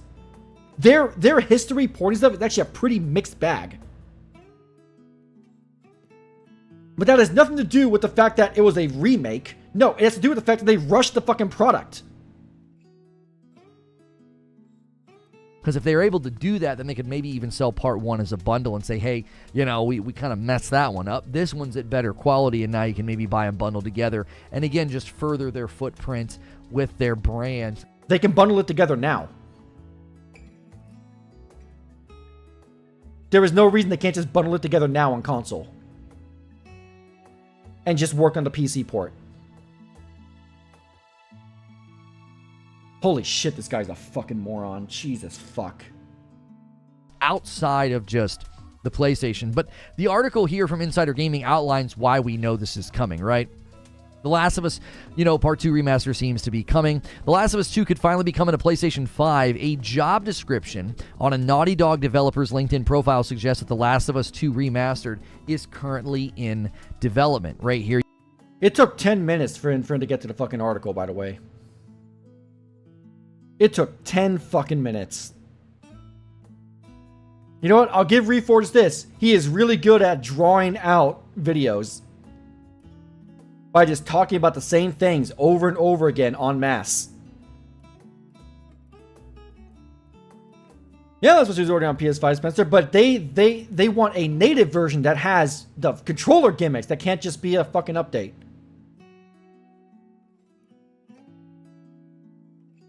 You can see this person posted on their LinkedIn down here. You can see what they're saying. And this is the quote: responsible for overseeing the production of all outsourced environment art assets, weapons, and interactive props for 2 iconic titles, The Last of Us Part 1 and The Last of Us 2 Remastered. But Last of Us 2 may have an upgrade for cheaper. God, you wish. But this is fucking Naughty Dog. This is fucking Naughty Dog. I don't believe they'll fucking charge you, like, less than $20 for it. And even then, that's a fucking ripoff, unless it comes with a fucking multiplayer. There is no fucking reason for this to exist. So that reads the experience of Mark Pagerillo here. I'm probably saying that wrong, but our Tom Henderson had heard rumblings of the game as far back as 2022 in January, but didn't know anything more at the time. It was teased again in July 2023. So there's rumblings already, and Tommy Hendy's got good sources. He has not really missed the mark at all with Sony. He called the portal. Later PS5 Last of Us 2 would be $70. Man, watch. Fucking watch. And people will fucking eat that shit up.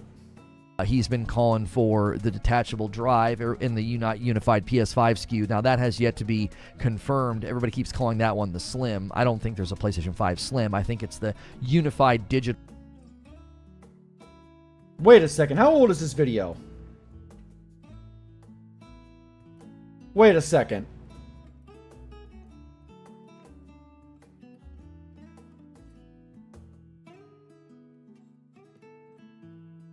No. This video has to be older than the news. That's the only explanation. There is no way. There is no fucking way.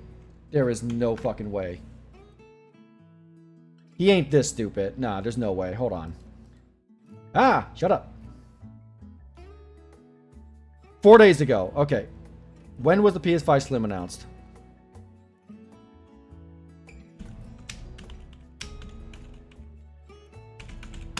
That was so he uploaded this on Thursday. Okay, yeah. It was revealed 3 days. Okay, fair enough. So he uploaded this video before the news broke. That's fair.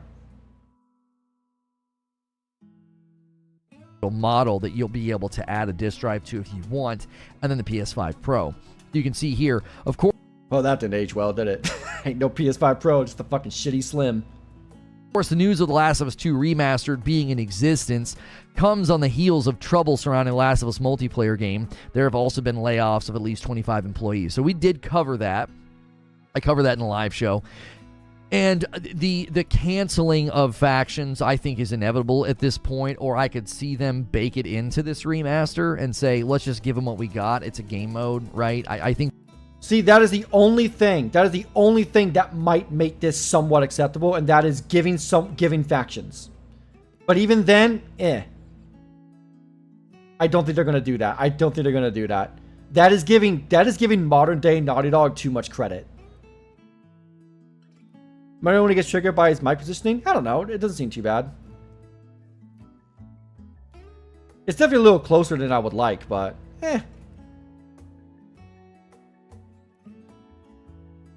They had big plans for it. I think they thought it could be a live service game, and I think Bungie took one look at it and said, absolutely not. I would say they definitely thought it was going to be a live service game, because why else would you get Bungie to give them pro tips on how to make a live service game if it wasn't live service?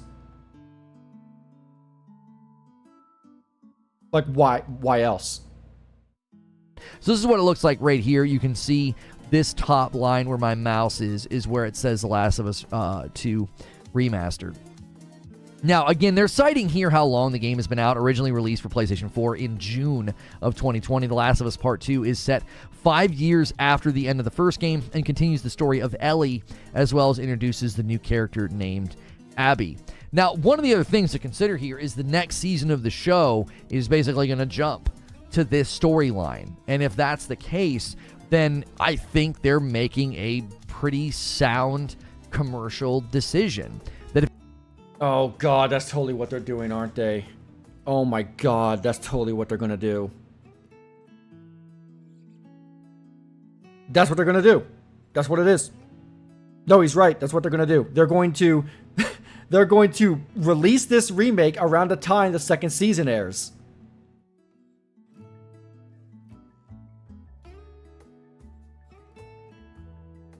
Hold on a second. When the fuck is it supposed to be coming out? Do we have an estimated?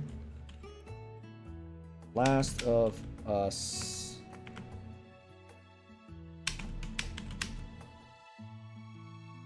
Season 2.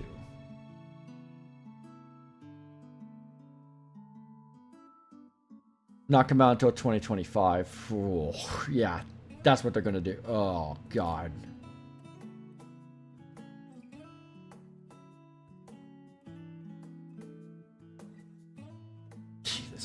Christ. All right. Everybody's talking about The Last of Us Part 2 or The Last of Us Season 2, right? You're getting to throw that number 2 around, and you've got a remastered version of your game available. It will sell very, very well. Season 1 of The Last of Us, every single episode caused a surge in sales of the game. So again, they're looking at this and they're just making a smart business decision. They're saying, listen, if we're going to have... Okay, see, Reforge... You should have that should have been your main point, not they're looking at the install base of the fucking console, because they would know, yeah, no, most people who buy our systems are very, very casual people who play shit like FIFA or Madden or COD. Because that right there, you're probably right. That's the scary thing. He's probably right. That's what they're gonna do. They're going to wait until Season 2 is starting to air, and then they're going to announce the PS5 version. And then, if I had to guess, if it's not day and date, it'll be they'll probably because I believe Season 2 is going to be in 2 different seasons. It's going to actually be 2 different seasons, Part 2. So they're going to have the PlayStation version be first season. Then when the second season's rolling up, that's when they're going to release the PC version. 100%. That's what they're going to do. And in that time, they could have made a fucking different fucking game. They could have made Last of Us 3. They could have just made Last of Us 3. But no, they decided to waste their time with fucking a faction's fucking live service game that's ostensibly dead. Like there's no official confirmation, but let's be honest here. It's the same thing when KOTOR is put on ice. People are like, "Oh no, it's not dead. It's just put on ice." Like it's fucking dead. It's fucking dead. This piece of property be larger and be more significant than just a game that we talk about or a game that's going to get its 3rd installment. We know they've moved on, it's working on that now. It's going to be bigger than that with this show. I think that the show on its own has really elevated the brand of PlayStation as well as The Last of Us as a game. And that's why I think what they did with the PC port of Part 1 was just such an enormous mistake, because that's all anybody really talks about now. It's like, well, yeah, I don't really trust them to do a remaster. I don't really trust them to do whatever because of what they did with the PC port. I think that just goes to No. It's not that people don't trust with the remaster because of the port. It's that they don't trust them with the PC ports. You're conflating the fact that it's a remaster to the fact that it's bad, when no, it could have been a port of the PS4 version, and if it still came out this bad, people would still call it out. It has nothing to do with it being a remaster. It has everything to do with the port being shoddily done and given to an inexperienced studio.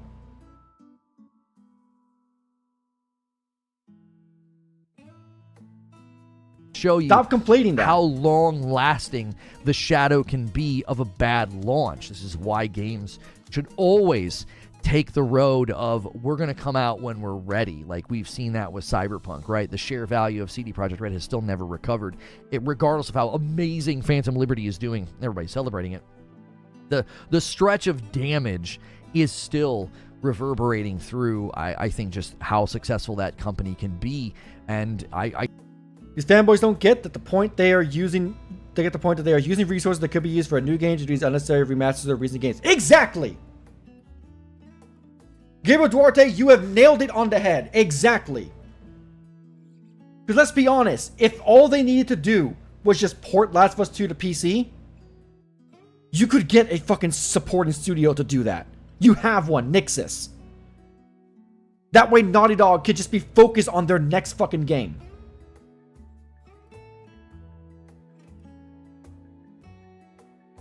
To be fair, Cyberpunk Edgerunners did help Cyberpunk come back. Yeah, exactly. Yeah, Edgerunners helped a lot. Edgerunners actually like brought it back up into I think the top 20. Edgerunners did a lot. I think that's going to have an effect on The Last of Us. And this could be a way for them to maybe rebound and say, hey, we got the remaster available on PS5, and then that helps them bring it to PC just as quick. I mean, maybe they do it. They should rebound by fucking fixing the fucking PC version of the first one. That should have been the rebound. I think it's fixed. I don't know. Someone here who owns it have to tell me, because I don't fucking care. I don't fucking care enough to fucking check. I didn't care enough to buy it, so I'm not gonna fucking... Check Discord? Alright.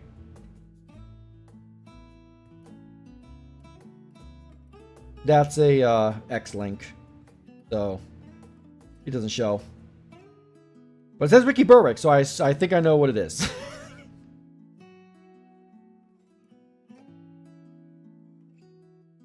Yeah, that's what I was saying, Mr. Pauly. Nixxes could handle the PC port of Last of Us 2 when Naughty Dog works on Factions or Last of Us 3. It's Last of Us 3. They're not doing anything else. They're not fucking doing anything else. At the exact same time, and then say, listen, you know, in celebration or in conjunction with Season 2, we've got The Last of Us Part 2 remastered. So, I get it. I get why people are critical. I just think I'm in a different place as a player. I think a lot of other people are in a different place as a player, and they're just going to be more receptive to this. Saying that you're not interested in something, saying that you think something is not worth buying, I think that's a good decision to make as a consumer, but that doesn't mean that the thing itself is not worth making. That doesn't mean that the thing itself is not going to sell well. But it is not worth making because it's already perfectly playable. That's the part you're not getting. It runs at 1440p, 60 on PS5. The only thing they need to do is just port that to PC. The most they need to do is just update it so that it runs at 4K. And they can do it. They can do it. They can do it with fucking part 1. They can do it with part 2. Alright. That's it for this. We were at the end. But hey, we got pretty far in there. So, I think I'm going to call it there for now. It's a little over where I wanted to end. I wanted to end at 8:30. It's like 8:51. So, I want to thank you all for tuning in. That was... Crowd, would you be happy if The Last of Us remasters the PC port? Yeah. Yeah. That would be fine. That's all it should be. Well, Wild Row, you should have been here at 5:30 when I started streaming. I'm not going another 3 hours. I'm tired. I gotta get up early. But, so... Content coming out. I'm going to be working on the Xbox Salt video on Monday. And as I said in the video today, it may be longer considering that that's when the Spider-Man reviews come out. And depending on how they go, we might get extra Xbox Salt to put in. So it actually may be a two-parter talking about the harassment and the spoiling of Spider-Man, as well as them coping and seeing about the reviews if they end up being good. And then that night, I will be doing a stream of Amnesia the Bunker to finally kick off Halloween, because I should have been doing that way earlier. And then videos after that, obviously we'll have to see depending then, but also with my fucking job and with my fucking piece of shit ex-coworker, I don't know how much time I'll have, but I will be doing that at least. So with all that out of the way, I'll see you guys in the next video. Thank you all for tuning in.